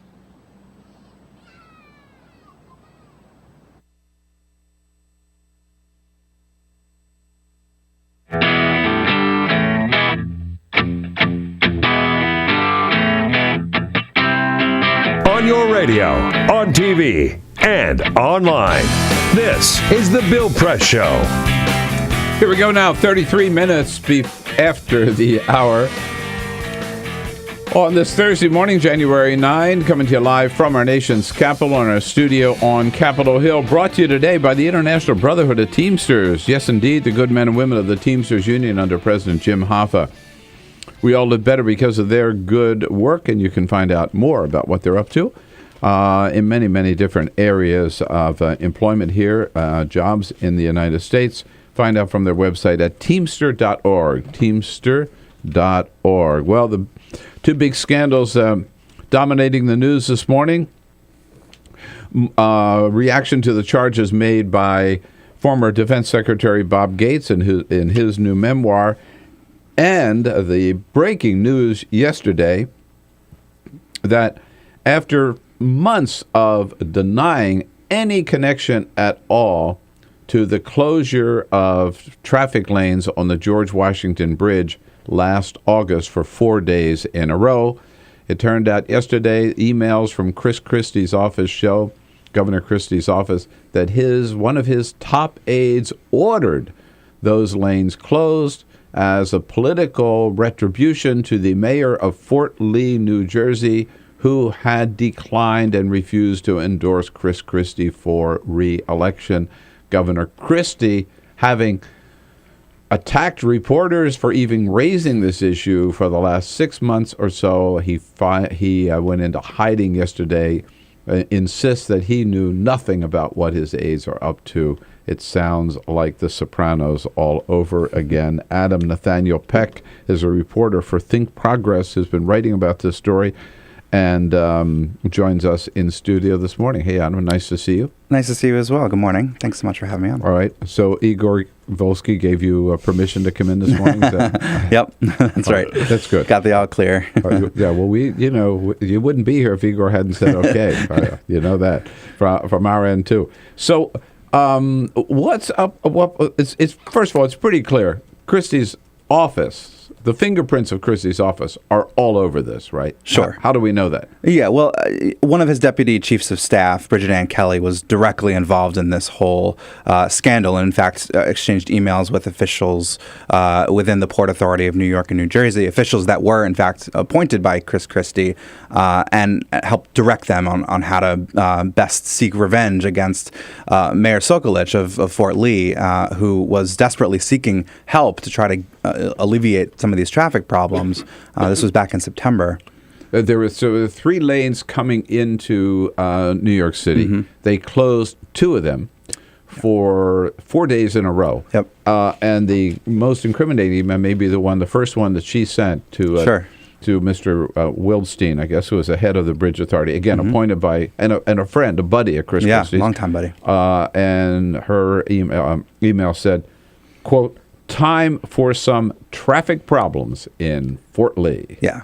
Yeah, so I mean, it's pretty clear that this was something that was premeditated and pretty thoroughly planned out for weeks before they actually went ahead and yeah, I mean, closed closing traffic. those lanes, it's not just, you push a button Sure. and it happens, right? Right. So they claimed that this was all due to a traffic study. They had to close 4 lanes for a traffic study.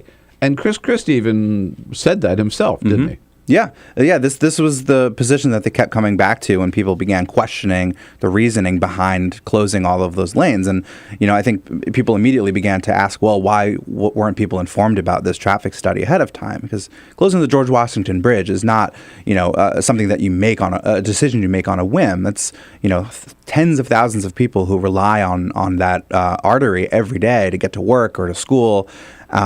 And that kind of disruption is can be really kind of have a lot of serious consequences for a lot of people. There were, in 4 cases, there were EMS crews that were stuck in traffic. In one case, a 91-year-old woman in a coma in the ambulance dies. Yeah. There were school kids stuck in buses for all those hours and hours. At the end of the problems, all the problems there. Sure. And the head of the Bridge Authority about those school children said, quote, "They are the children of Buono voters." Right. So basically, don't worry about them. They're little Democrats. Right. Yeah. Yeah, I mean, it's I think perhaps even more shocking to see the cavalier way in which they were describing some of these the real world impacts that their decision to close this bridge was having on people, and we're just dismissing it and acting like this is exactly what they intended to happen. And Christie himself was accusing the media of sensationalizing the story. Yeah, right? I mean, when he wasn't dismissing the questions outright as ridiculous, he was making fun of the situation, claiming that it wasn't that big of a deal, and we're seeing now these stories that are coming out that this, in fact, was a very serious safety issue. All right, so a couple of questions. One, Christie says he knew nothing about it. Can we believe him? It's hard to tell. He also was saying that his office had no involvement several weeks ago, and that turned out not to be the case. And I do think that there are still many, many questions out there that we don't yet have answers for, and I'm sure over the coming weeks or months we'll learn more. And who knows if, perhaps somebody did drop a memo or, he asked a couple questions and then, willfully decided not to find out any more information. I think these are things that we don't yet know, but hopefully will soon come to light. Well, I don't believe him, for one thing. But one of the reasons I don't, first of all, his style is this bully. And in some cases, it was like good to be a bully. When Hurricane Sandy hit, he didn't care if people didn't like the fact that he was hanging out with President Obama. He was going to get the help he needed for his state, and he just said, screw it, I'm going down there. That's where So if you're governor of New Jersey, and one of the main arteries from New Jersey to New York is the George Washington Bridge, and you find out the bridge is, even for an hour, right, they've shut in rush hour traffic in the morning, that they've shut 2 out of 3 lanes, and then they do it 1 day, 2 days, 3 days, 4 days in a row, and you're governor of New Jersey, and his style would be to raise holy hell about that, not to laugh it off. Right. And it's not like people weren't bringing this, to his attention. Mayor Sokolich, mentioned yesterday in interviews that he, tried his hardest to get in touch with people in the governor's office and try to find out what was going on and if there was any way to fix it. Dozens of phone calls and emails and text messages were placed by Mayor Sokolich himself, or certainly people within his office, to try to get more information. And this idea that never made it to Governor Christie's desk is, certainly kind of raises some questions about whether or not that's actually the case. Yeah, Chris Christie doesn't seem to me like the image he's projected, the kind of person who would let something like that happen and not do anything about it. Yeah. By the way, Chris Christie will face reporters on the bridge scandal at 11 o'clock today. That should be must-see TV. That'll be worth turning in on. I bet we see a more chastened Chris Christie talking to reporters than we ever have before. Because seriously, he is. He's told reporters that's a stupid question. Yep. Right. Yeah. That's his style. Yeah. And these are the reporters who've been pushing him on this, and he's been attacking them for even raising the question. Right. So my first question was whether or not we can believe Chris Christie. The second question is, all right, here's Christie, who's now much more than the governor of New Jersey. Sure. He's a leading contender to be the Republican nominee for 2016, and he is the new head of the Republican Governors Association. What does this do to his national ambitions? Yeah, I think it's still a little bit too early to judge. We're still, fortunately a few years out from 2016.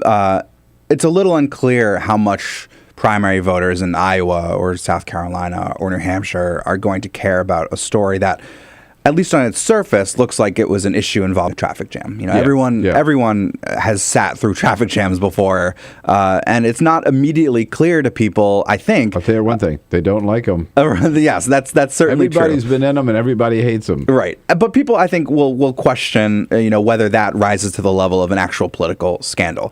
I think that if anything, this kind of calls into question Christie's leadership abilities, the fact that he's surrounding himself with these people who, are not above, very amateur political retribution.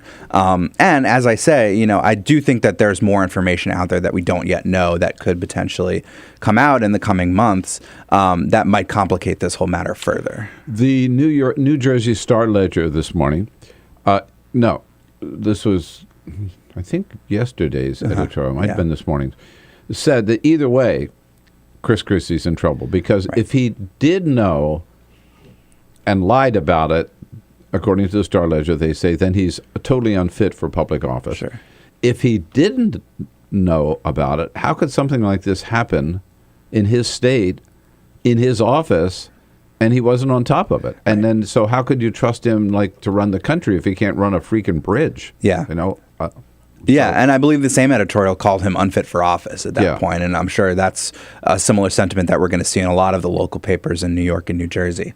I do think that there are serious questions whether or not this story has the staying power to really have an impact.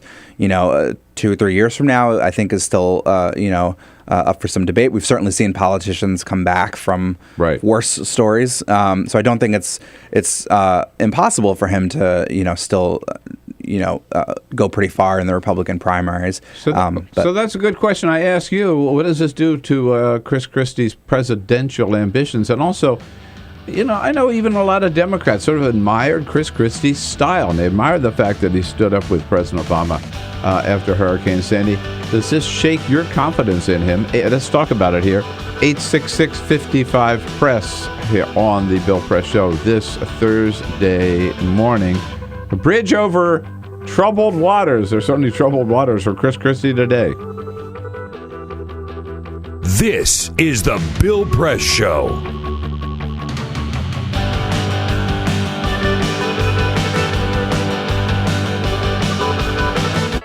This is my computer. This is your computer. Let's go on the internet. Let's go. Click it. Yes. Okay. I cursor in between the R and the E. Racing dot, I want you to just push the period. She's gonna love me all over again. That's it. Jamaica, here you go. Here we go. Good job. Thank you. And I did it by myself. Feel smarter. So, I'm kind of new here, but I've noticed a trend.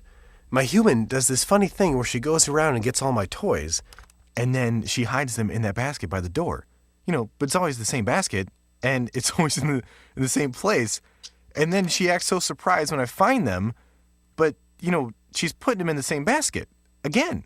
It's like, hello? That's where you put it last time. You were the worst at hide and go seek.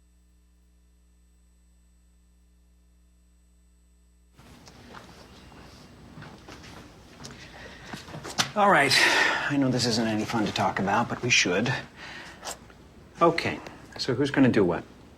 I'll pack the dead batteries. Great. I'll only put what I don't need into a duffel bag. Perfect. That's totally unhelpful. No problem. Meanwhile, I will try to comfort everyone by speaking in a calm voice. And I'll try to get the generator going without any gas. Oh, let's not forget the cell phones, which probably won't work. Right. And who is going to handle supplies? I can forget to do a list for us. Thanks, pal. Well, I think we couldn't be any less prepared. I'm proud of you guys. Talk to your kids about who to call, where to meet, what to pack. Visit ready.gov/kids for tips and information. Hey, thanks for stopping by. You know, I followed your character since the first episode. I'm a big fan. Big fan. Thank you. And listen, your storyline, it makes for incredible TV drama. Thing is, your drug use is very adult content. Too adult for the kids. So I'm gonna have to block you. Oh, man. Yeah. Well, have a good one. You're a nice lady.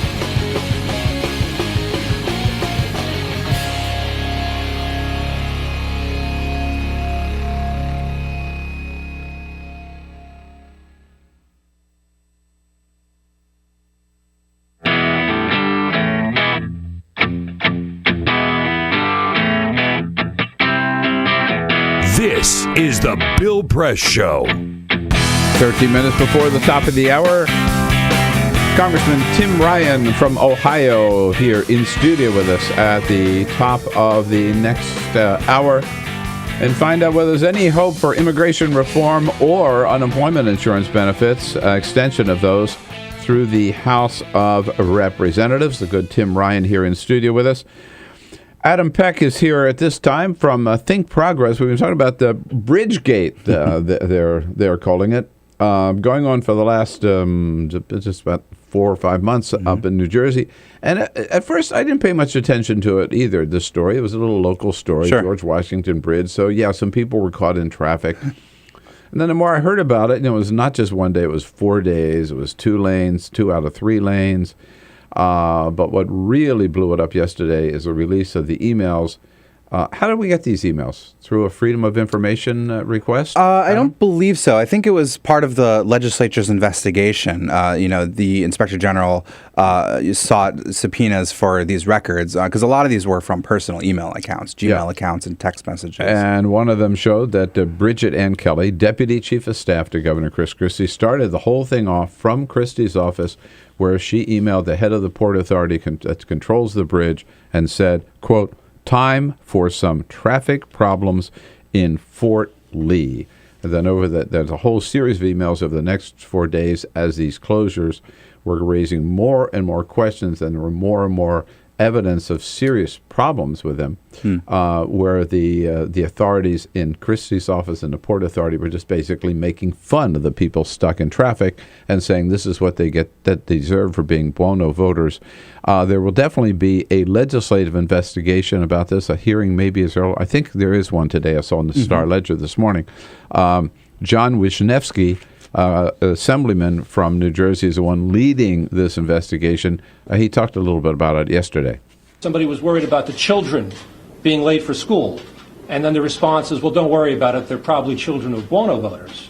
I mean, that's not what you expect to see in any Port Authority operation, any government operation. Yeah.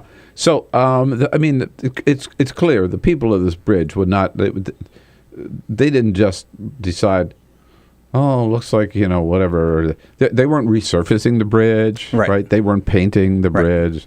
This was strictly to pay back time for Mark Sokolich, the mayor of Fort Lee, New Jersey, one of 2 Democratic mayors in the state who refused to endorse Chris Christie for re-election. That's what it was all about, right? Right, and it was purely bullying. It's not like this endorsement was going to swing the election one way or the other. I mean, even at this point when this story Fort Lee, came out, New Jersey, right? Sure, Christie was projected to win by a fairly wide margin, which he ultimately ended up doing for his reelection.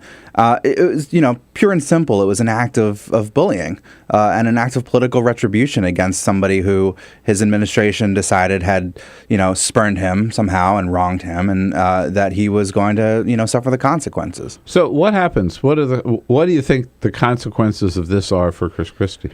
Well, I mean, I certainly think that we're gonna see more people either being fired or resigning. Certainly Bridget Ann Kelly is in some very hot water right now. She better be looking for a new job. Sure, yeah. We've already seen a handful of officials from within Port Authority who were connected to this scandal resign over the last few months. David Wilstein, whom we've talked about, with the head of the Port Authority, he resigned. His deputy. Got his name here somewhere. Baroni, right? Bill Baroni also resigned. Yep. Yeah. Yeah, and so I do think we'll see more departures, and I do think that, reporters will continue to dig into the story and see just, how far up information about this goes. And, whether it stopped with Bridget Ann Kelly, I think is still, hasn't been determined. I'd have to say, in terms of impact for Chris Christie himself, if there were more emails, if there's some memo or there's some signature that shows that Christie himself knew about it, was involved, and lied about it, he's done. Yeah. Would you agree? Yeah, I think if that comes out, he's done politically. Yeah, more so because he has been so adamant, even yesterday when all of these emails were leaking, that he has had no involvement and knew nothing about this. If that turns out not to be true, I think that's the end. What do you expect him to say at 11 o'clock this morning when he meets with reporters? I think he'll say a lot of what he said yesterday in his statement, that this is unacceptable. I won't tolerate this. People will be held accountable for their actions. But I knew nothing about this. I would never tolerate such a thing. Will he announce that he's fired Bridget Ann Kelly? Probably. I can't see her job lasting into the weekend. These emails are so incriminating, and her name is all over them. I don't think he'll let her resign either. I think this will be a firing, and this will be the reason why, and he'll say as much. Whether that's today or, by the end of the week, it's not 100% clear. And I think that there will be a promise on his part to, go from top to bottom throughout his administration and, make sure that this kind of thing will never happen again. It's your typical, post-scandal press conference, I feel like, that most politicians will give, where they're... Probably the most un-Christie-like thing he could do would be to apologize. I think so. I think it's certainly something I'm not sure he has it in him to apologize. It'll be something we haven't seen, I think, before, certainly. But I do think that he recognizes how big of a story this is turning into. And, I think we'll be willing to buck his trend of being very... aggressive in these press conferences it's to make amends. Hard for a bully to apologize, but he better do it today. Yeah. Hey, Adam, good work over at Think Progress. Say hello to all of our friends over there. Will do. Okay, nice to see you. Thanks for coming in. Thank you so much for having me. When we come back, Congressman Tim Ryan from Ohio here in studio with us.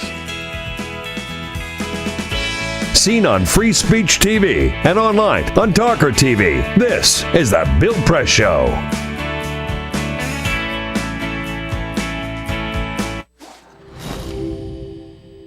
In the early 20th century, the war to end all wars didn't end war at all.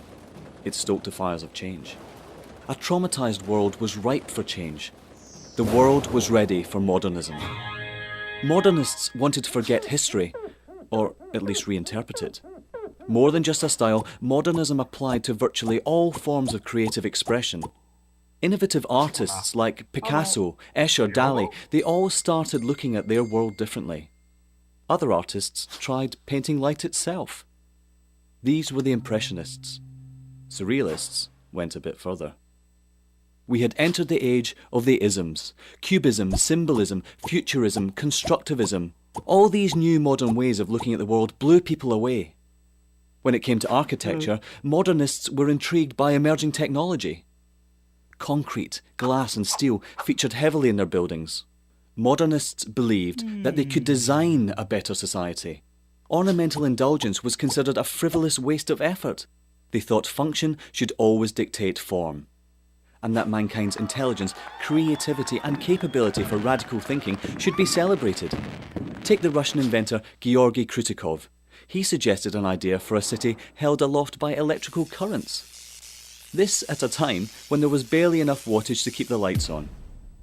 Not everything they designed was a resounding success. But you could argue modernism was the single most influential movement of the 20th century. From house music to housewares, tables and chairs to graphic design, all have been created by the aesthetics and ideas of modernism.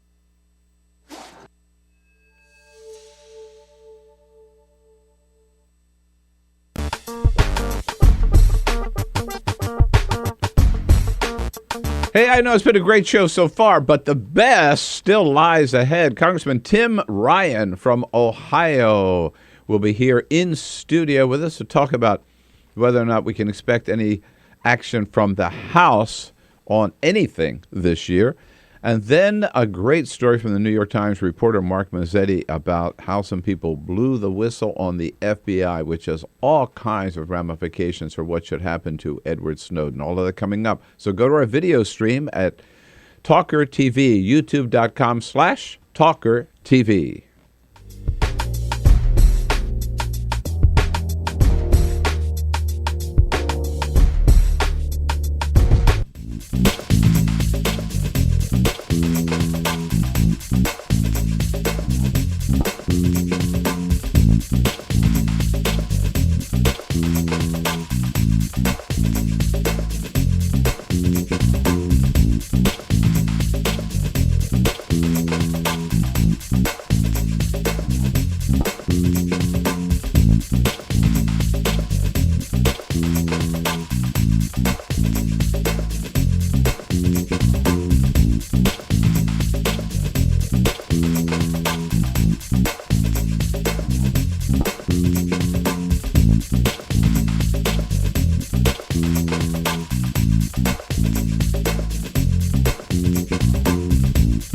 Mark Mazetti from the New York Times with a bombshell story about how we learned about the FBI's spying under J. Edgar Hoover.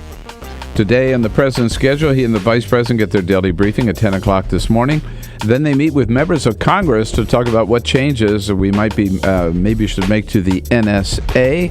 The president in the East Room of the White House this afternoon will launch the first of his 5 promise zones that he talked about in his State of the Union address last year. And then he and the vice president meet with the Secretary of Treasury a little bit later. We have our briefing today at 12:45. This Congressman Ryan is the Bill next. Press Show.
Broadcasting around the nation, on your radio, on your TV, and online. This is the Bill Press Show.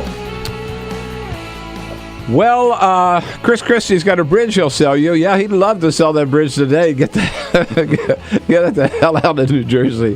Hey, good morning, everybody. What do you say? It is Thursday, January 9. This is the Bill Press Show. We are coming to you live all the way across this great land of ours, coast to coast, on every one of your local progressive talk radio stations. And, of course, you can also watch the video stream on TawkrTV. I'm sorry, you pick it up by going to youtube.com/TawkrTV. Well, Washington, these are good day. It's a good day for Washington because we have not one but two scandals we've been talking about this morning.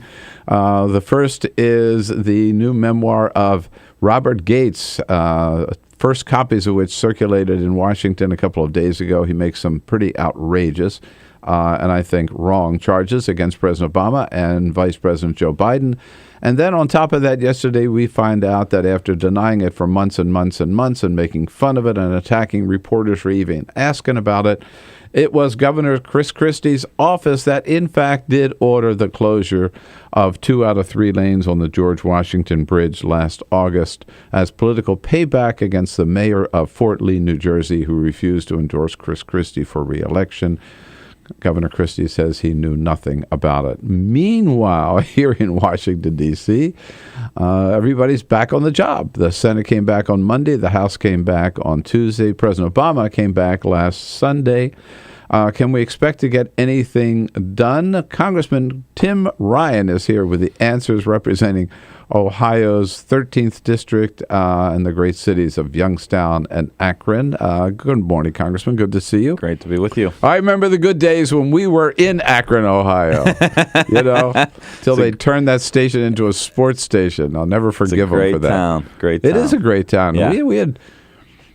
We had two we broadcast twice from Akron, Ohio. Yeah, from in those days. Nice. Right, there was a famous breakfast place. Boy, I'm blanking. Just across the road from Kent State. Mm-hmm. Anyhow, it's a great place. So you were in downtown Kent? You were right by. No, it was just across the road from Kent State. It was a famous breakfast place. And they built a whole stage and everything for us when we broadcast there twice. Oh, man. And it was great. Well, we got to start working on getting you back. Let's get back there. How are things going? You have a good vacation break? Yeah, had a great break. A lot of snow, cold, And you've been back 2 days already. What have you been doing? What have you been up to? What's the House accomplished in the last 2 days? Yeah, a whole lot of nothing, and I think that's the plan really for this year is to just do suspension votes and, any kind of messaging legislation, and that's going to be about it. I think it's lay low, hit us on Obamacare, and, try to maintain control of the House of Representatives. Well, there were stories before the break that it looked like this 113th, isn't it, session of Congress would be the least productive in the history of a Congress, and that 2013 was, in fact, the least productive year so far on record. I mean, doesn't obviously Democrats in the minority, doesn't the leadership care about that reputation? Well, they I think talk to a lot of people in their base, and they say, well, that's great, they're not doing anything. Government is that's not... That's why they're here, to do nothing. That's right. Government is not functioning, they're not passing these unnecessary laws, and that's kind of their pitch. That's their bumper sticker slogan. The problem is, I think, as you know, and you talk about a lot, Bill, is that we are not positioning our country for what's to come in the next decade or two. How are we going to position our economy? What investments do we need to make? How do we need to drive down healthcare costs? You can't just stand still. You can't. You look at China and India investing billions of dollars into three-dimensional printing, additive manufacturing, high-speed rail, infrastructure. They're spending, and granted, they're still developing, they're spending 7, 8, sometimes 9% of their GDP on infrastructure in China and India. And here we are wallowing at 1.5% maybe of our GDP, and we've got a lot of work that needs to get done. That's just one example. We could spend 2 shows talking about what we need to do. So it may be cute, may sound nice. Oh, they're not doing anything. Well, we're gonna pay the consequences of inaction. And they may be satisfying their Tea Party base, but I just wonder who else that they're appealing to. Well, that's about it. But they're banking on in an off-year election, there's a lower turnout, get your base out, you win the election. And that happens to be true. You know what I find, Congressman, so curious is it wasn't that long ago, 4 years ago, when Nancy Pelosi was Speaker, and even before then, the rule was that the House was the action body. The House passed substantive, serious debate on major issues, passed substantive legislation, and then it went to the Senate, and the Senate was known as the graveyard. Right. Some of these good ideas that you just couldn't get a hearing in the Senate. Now it's almost become, under John Boehner, the opposite. Yeah. Right? I mean, the Senate, I'm not saying that they're like speedy, right? But they are getting some serious. They passed a farm bill, they passed an immigration bill, and now it's the House. Yeah, where you can't get any action. How relative things are when the Senate's the speedy body. Just think about where we are in the political process in the United States when the Senate's taking the lead on a lot of this stuff. Even with a filibuster, right? They're able to get more done. Yeah, exactly. That's how sad it is right now. But you go ahead and look back, and I think this is why Nancy Pelosi is going to go down as one of the best speakers in the history of the United States. We passed not only health care, Lilly Ledbetter, and a lot of other things. We passed an energy bill out of the House. That really, if we would have been able to get through the Senate, I think our economy would be booming right now because we had to set some parameters. We're making investments. There's this whole renewable energy sector that's waiting to explode, and we don't even know what it is. Right. Is it algae? Is it wind? Is it solar? What is it? But our job is to do the blocking and tackling, make the investments, set up the parameters, then let the private sector say, okay, these are going to be the rules, and boom, they'll start making investments, and I think you'll get an explosion. And what's good about the renewables, not to get off topic, but you're talking about solar and wind, you're talking about manufacturing jobs. There's 4,000 component parts in a windmill. There's, hundreds of tons of steel in a windmill. That's American-made product. The solar panels, the installation, all of that. You can't outsource installing solar panels. No. So let's talk about a couple of items that are on the agenda right now. The Congress went home. I was there with the president 2 days ago when he chided Congress for going home and doing nothing about unemployment benefits. The Senate at least has said we're going to debate it. They got over the cloture vote. What are the prospects in the House? I'm just not optimistic at all. I'd love to sit for here nothing. I think Boehner, he can be very stubborn, and you see it on a lot of different issues. But I just think he's going to hold the line on this, and it's an ideological thing. He, I think, doesn't want to cross the Tea Party and the caucus too many times. But hopefully we can try to put enough pressure on the folks that are up for re-election and say, hey, this is a values issue. I was at a food bank in Akron the other day, going through 950 families a month go through there, Bill, and you can't help walk through that place and not think, you know what, you, me, as maybe good as our life is, we're one tragedy away from being in that line. Absolutely. One. Thank God you're not in there and help these people. That's the way, I was brought up. That's the way you were brought up. And you would think all these people who talk family values and talk about being Christian and all of this stuff. I went to Catholic school for 12 years. I'll tell you what every nun, priest, and teacher would tell me to do about this right now. Yeah. Anybody who studied the New Testament would tell us what to do right now. It's easy. You're one tragedy away. You're one healthcare case away. Fortunately, we're changing that. Mm-hmm.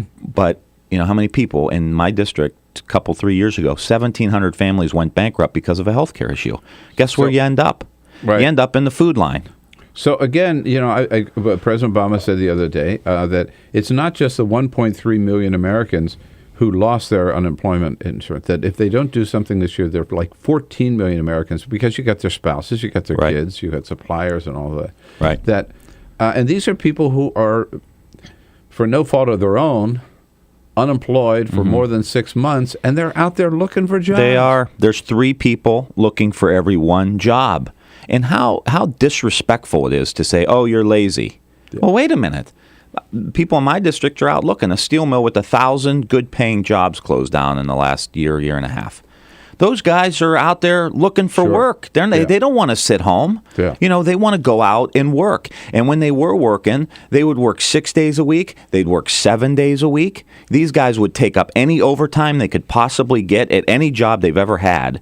And so for some smug politician to come along and say, oh, this is a giveaway, these are the takers, it's so disrespectful to people who are trying to make ends meet for their family. So are you similarly pessimistic about any increase in the minimum wage? I'm generally pessimistic these days. I'm trying to find something that might...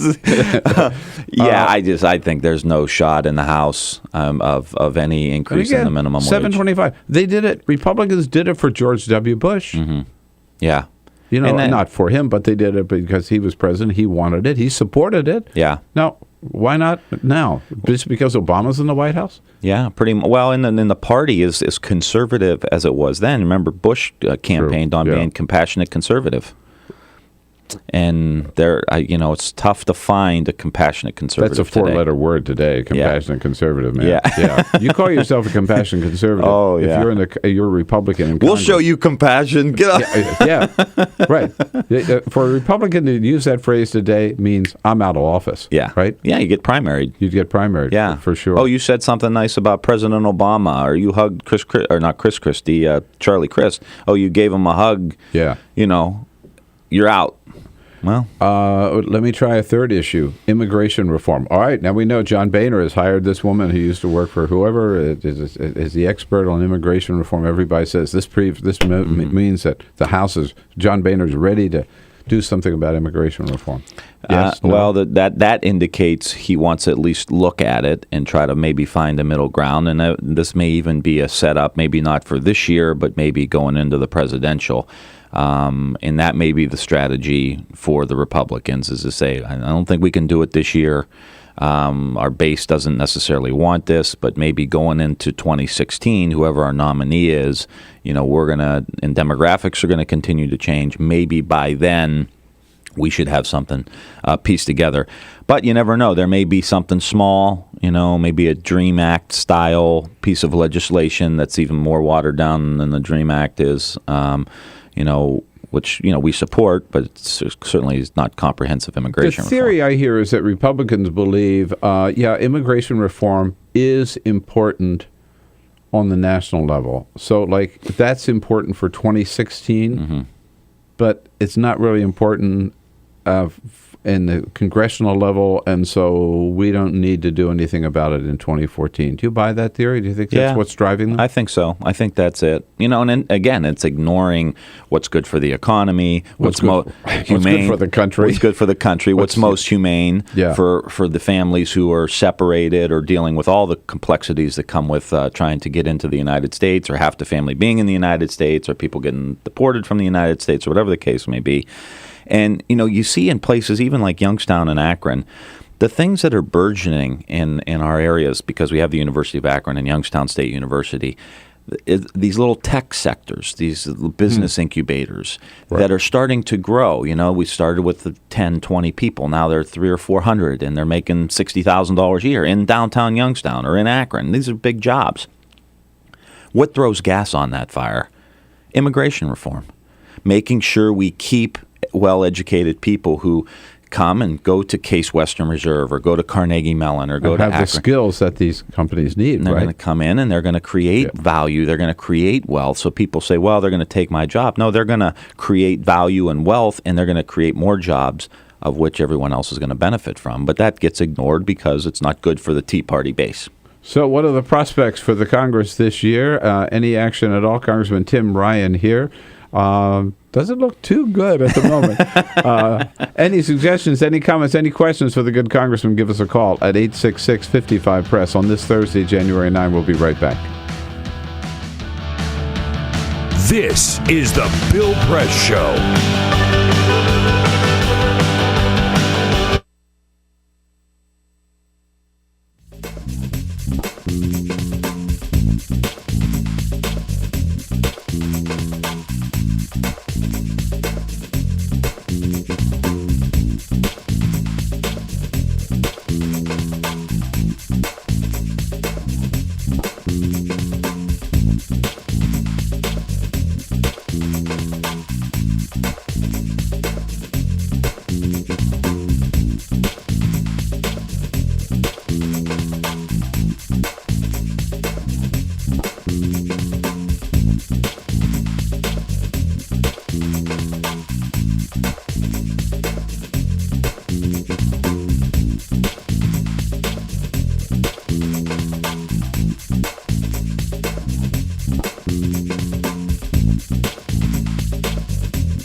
This is the Bill Press Show. Hey, it's 25 minutes after the hour. Congressman Tim Ryan here in studio with us, representing Ohio's 13th district. You see, I tell you all the time, we're right here on Capitol Hill, just down the street from the United States Capitol building. So, Congressman, it's nice for you to stop by on your way to work. Yeah, this is easy. What office building are you in? Longworth. Yeah. Okay. So you my apartment's Cannon, about Longworth, five blocks over there. Is that right? Yeah, on the Senate side. So you're a Hillite. I am. All right. Yeah. Well, now you know how easy it is to get by. Come by as often as you can. Absolutely. Let's say, I want to ask you about Obamacare, but let's say a quick hello to Mary calling out in Chicago on the great WCPT in Chicago. Hi, Mary. Stay warm and good morning. Thank you. It's cold. I have a question. Yes. Don't workers pay into unemployment and also Social Security? So I don't hear any complaints when workers are paying in.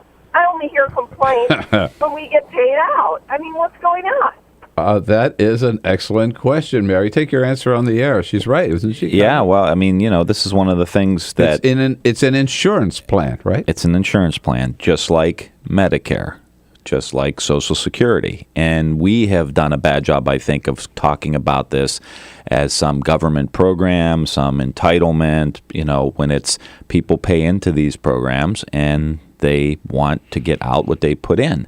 And, healthcare costs go up, so Medicare is kind of a little bit of a different animal because of, people are taking out more than they put in because of healthcare costs. Yeah. But part of what's driving healthcare costs is that a lot of people, wait to go into Medicare to get their care because they don't have care. You go to Youngstown, Ohio, Akron, Ohio, people 55, 60 years old lose their job. They put off any care that they would need until they get into the Medicare program. So that in and of itself makes you sicker and drives up healthcare costs for once you do get in. So there's all these other complexities that the healthcare bill should take care of. But again, I think those of us who are Democrats need to talk more about this is something that people pay into. Right. And it does undercut Boehner's argument that we have to pay for this. Well, it's paid for, for a large part, by the workers who have put in their money. But I do want to ask you, because I have about a minute left. So with all the problems with the launch of the website, what do you hear from your district? You just came back from being out there for a couple of weeks. Are people now comfortable that Obamacare is working, and are they signing up? What's happening? Yeah, people are starting to sign up more. We have benefited from Medicaid expansion in Ohio, so we have a lot of my constituents who have benefited from that expansion. And the news is different now, so we're starting to hear about the benefits. One of the things I think, Bill, is it just paints the picture. 130,000 less patients have had to go who went to the hospital have returned back to the hospital. So that we are bending the curve of people who would normally go to the hospital, get treated, and a day later they'd come back.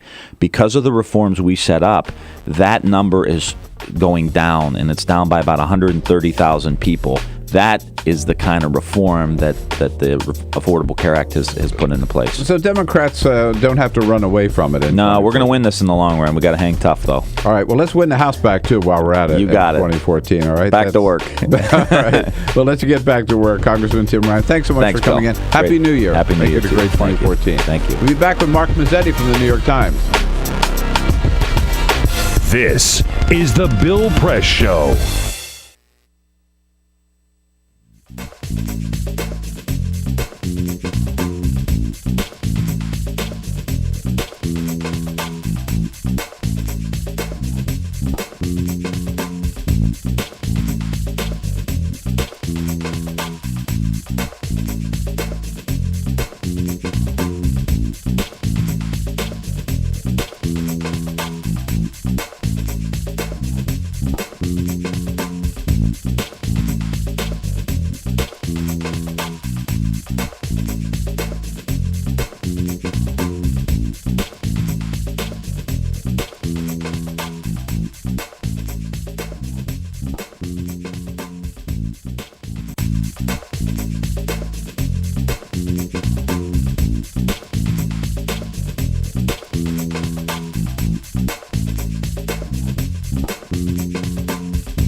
On your radio, on TV, and online.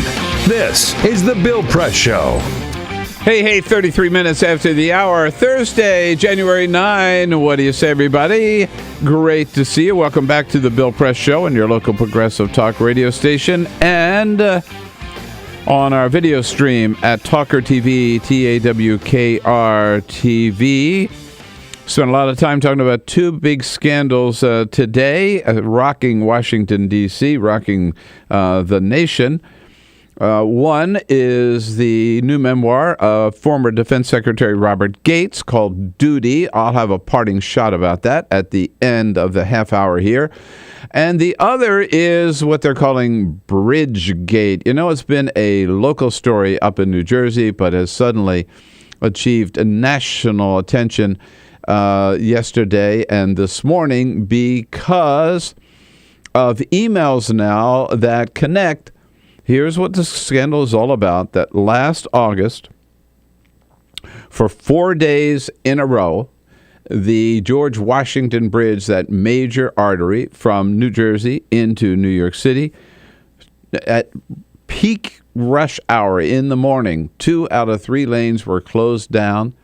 And supposedly, reportedly, they said because they had to do a traffic study, but rumors started at the time that this was really closed down because Chris Christie was pissed off at the mayor of Fort Lee, New Jersey, right there at the base of the bridge, and he wanted to teach him a lesson. For the last several months, the governor has denied that he had anything to do with this, that his staff had anything to do with this. It was purely because they were trying to conduct a traffic study on the bridge. In typical Chris Christie style, he bullied reporters who asked him about it. He laughed it off. He accused the media of sensationalizing the story, denied any involvement whatsoever. And then suddenly, yesterday, emails came out as part of a legislative investigation into this that showed that, in fact, Chris Christie's office ordered these lanes closed and for the very purpose of political payback, because the mayor of Fort Lee, New Jersey, Mark Sokolich, had refused to endorse Chris Christie for re-election. 16 Democratic mayors had done so. Mark Sokolich of Fort Lee, New Jersey, refused to do so, and so Chris Christie's office was trying to get even with him, and they punished the citizens of that area were willing to do so in order for this political payback. It's like an episode of The Sopranos. The emails, front page major of the New York Times this morning. The one that started it off, kicked it off. Bridget Ann Kelly, Deputy Chief of Staff to Governor Christie, from the governor's office, emails the head of the Port Authority in New Jersey, David Wildstein, and she says, quote, "Time for some traffic problems in Fort Lee." He emails back, "Got it," and puts the plan into place to shut down those 2 out of 3 lanes. There were some terrible consequences. School buses are stuck in it. Poor kids are suffering. They're late for school. They got bathroom problems, bathroom needs, and all of that. But David Wildstein dismisses any concern about that, and with another email that said, well, they are the children of Buono voters. Barbara Buono, of course, the Democratic opponent to Chris Christie. So who cares about them? There were reports now confirmed that emergency responders, EMS teams, 4 times were stuck in traffic, preventing them in one case from getting to the scene to help in the search for a 4-year-old kid who had gone missing. In another case, a 91-year-old woman in one of these ambulances in a coma died because they couldn't get her to a hospital in time. And it, again, is all at the feet of Chris Christie. The mayor of Fort Lee, New Jersey, yesterday talked about what this does, again, to the reputation of New Jersey. Congratulations. You've now put New Jersey back to the brunt of all of those political jokes from everybody else across America because of the way we conduct ourselves. And that's sad. That's what it says to Chris Christie. And he was on with Chris Hayes of MSNBC.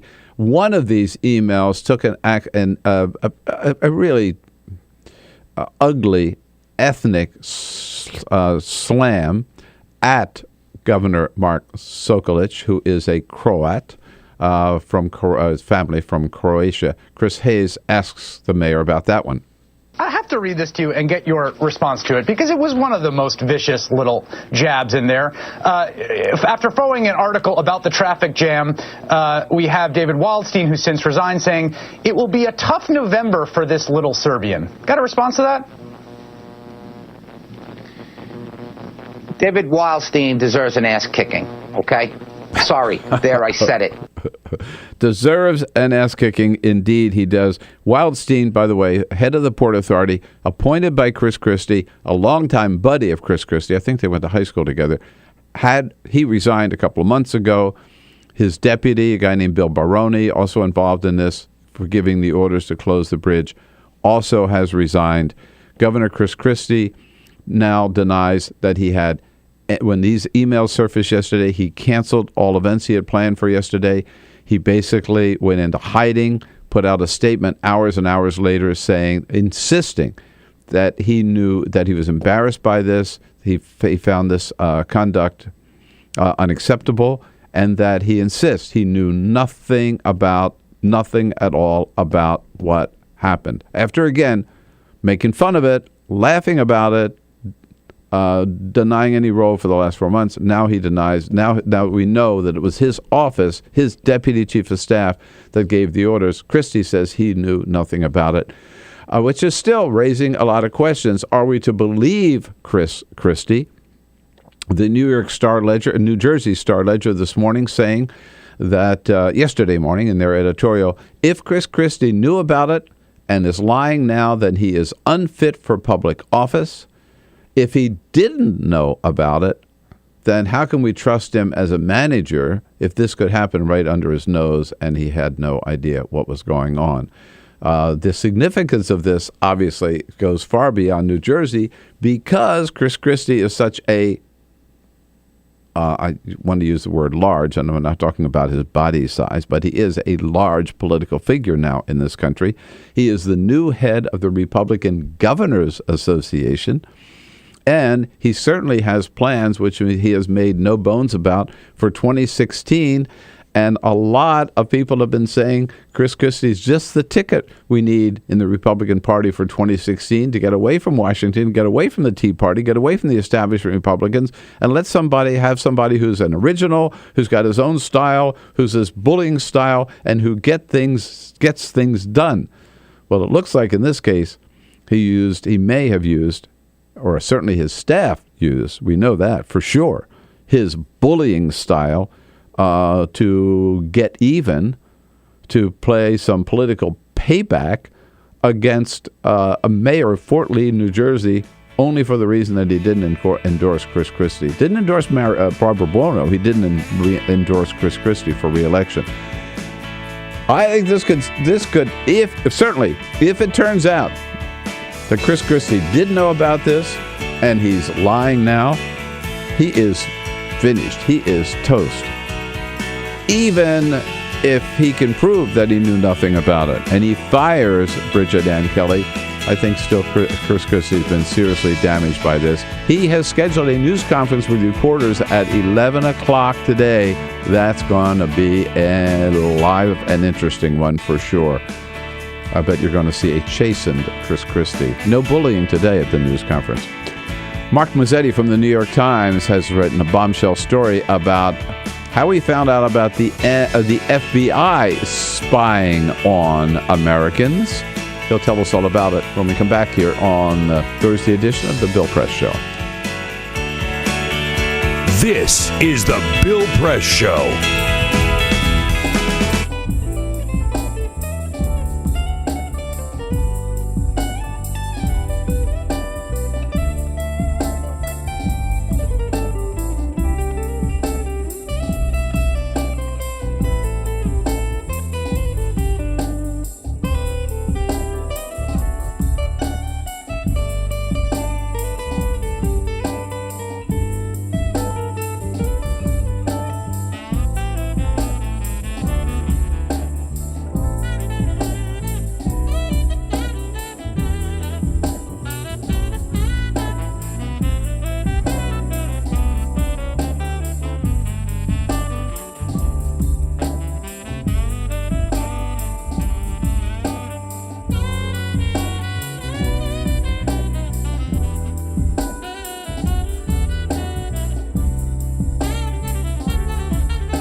This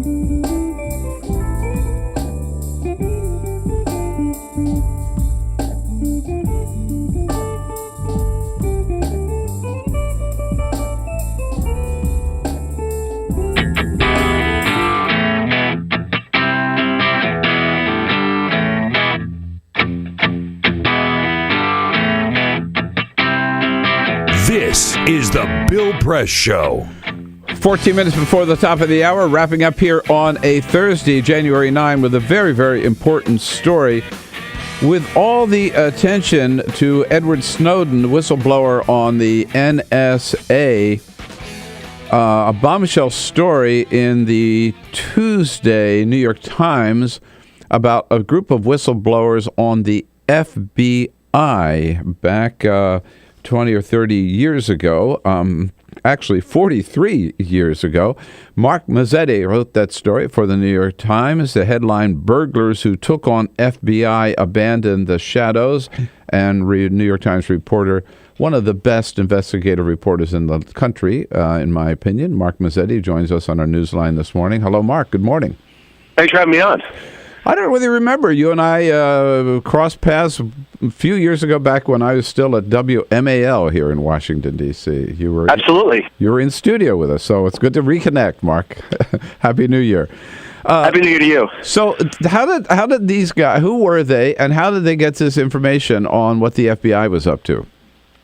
There were a group of activists in the early 70s, and most of them were activists against the Vietnam War, and they gathered really together just for this one operation. It was led by actually a physics professor at Haverford College in Philadelphia, and they decided to break into an FBI office in order to get evidence about FBI domestic spying activities. They suspected what was going on, but they felt like they needed hard evidence. So they decided on March 8th, 1971, which was actually the night of the famous Muhammad Ali-Joe Frazier fight, and they figured, well, no one's going to be paying attention that night because they're all going to be watching the fight, and they were right.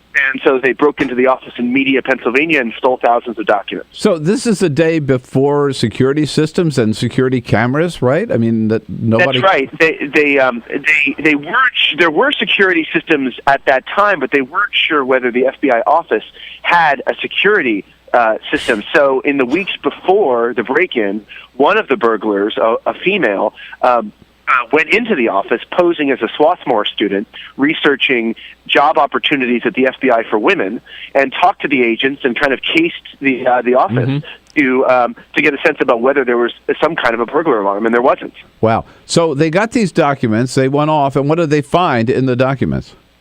They found pretty much what they were looking for. They found that there were memos about the FBI spying on campuses in the Philadelphia area, targeting dissident groups, black student groups, and they found there was one document that had a very interesting name on it, but they didn't know at the time what it meant. The name was COINTELPRO. And it wasn't until several years later it was found out that COINTELPRO was actually the FBI's umbrella program for all the domestic spying. Yeah, a term that became very famous later, right, for what the FBI was up to, particularly when it came to the civil rights organizations, Martin Luther King and all the spying. This was actually directed by J. Edgar himself, wasn't it? Yeah, it actually started in 1956. It was later found out COINTELPRO. Hoover, by that point, had been in power for decades, since actually the Calvin Coolidge presidency. And in 1956, he started COINTELPRO at that time to spy on suspected communists, but it expanded from that to civil rights leaders, anti-war activists, etc. Now, whatever happened to these whistleblowers? Were they ever charged, prosecuted, or apprehended, or? No, they did the operation and they sort of melted away. FBI assigned 200 agents to investigate the burglary, but they never found any of them. The statute of limitations on the burglary ran out after 5 years. So in 1976, the FBI closed the case, and it's still only now that they're coming forward. I see that and at the time, they sent the information they found to various news outlets, right, who did report on it. That's right. The Washington Post, the New York Times, the Los Angeles Times, several large news outlets reported on them. And recall, this is before the Pentagon Papers. This is before Watergate. This was really the first time that news organizations had received, in effect, stolen government documents. Now, there's not a perfect parallel to Edward Snowden here, because these were not FBI employees blowing the whistle on their agency, correct? Correct. They were just ordinary citizens who broke into the office. Yeah. But there certainly are some interesting parallels to today with the Snowden case. That's right. There are, in the sense that here is a big government agency that's spying on American citizens. People don't know about it. We do know about it now, thanks to these whistleblowers. NSA collecting all this massive mega data or whatever on American citizens and on their phone calls. We never knew about it, and we wouldn't know about it if it were not for Edward Snowden, right? So that's correct. And so certainly they see they have some kinship with Snowden, and they think that at the time they thought, well, nobody is going to come forward with this information. Nobody inside is going to do it, so it's incumbent on them to do it. Right, and they took the risk, and they did it. And in this case, unlike Edward Snowden, nothing happened to them. Right? They didn't. That's correct. They didn't have to run off to Moscow to find a place that they could. No, a lot of them stayed in Philadelphia. Some moved around the country. Some still are choosing not to come forward. But most of them, they just went back to their lives. Is this what triggered the Frank Church investigation? It's one of the things. Once COINTELPRO really was discovered, once they knew a lot about COINTELPRO a few years after the burglary, it's one of the things that triggered the investigation by Church, as well as some of the allegations about CIA assassination attempts abroad. Right. Yeah, an investigation which some people in the intelligence community are still complaining about. Now, Mark, finally, this is all wrapped up in a new book that's coming out, correct? That's correct. The reporter, one of the first reporters to receive the documents, spent years working on the book. Her name is Betty Metzger. The book is called The Burglary. And she really convinced some of these burglars to out themselves. And so her book is now in bookstores. Yeah. Well, good for them, good for her, and good for you. Mark Mazzetti, New York Times, of course, NewYorkTimes.com. Mark, good work as always, and thanks for your time this morning. Happy New Year to you. No. Thanks, Mark. All right. And we'll catch up with him again soon. He is a great report, does some really good stuff for the Times. Don't see him often, but when he does, he's always got a blockbuster story. All right, the other big scandal of the day, former Defense Secretary Robert Gates, my parting shot on same, coming up. Seen on Free Speech TV and online on TawkrTV, this is The Bill Press Show.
The Parting Shot with Bill Press.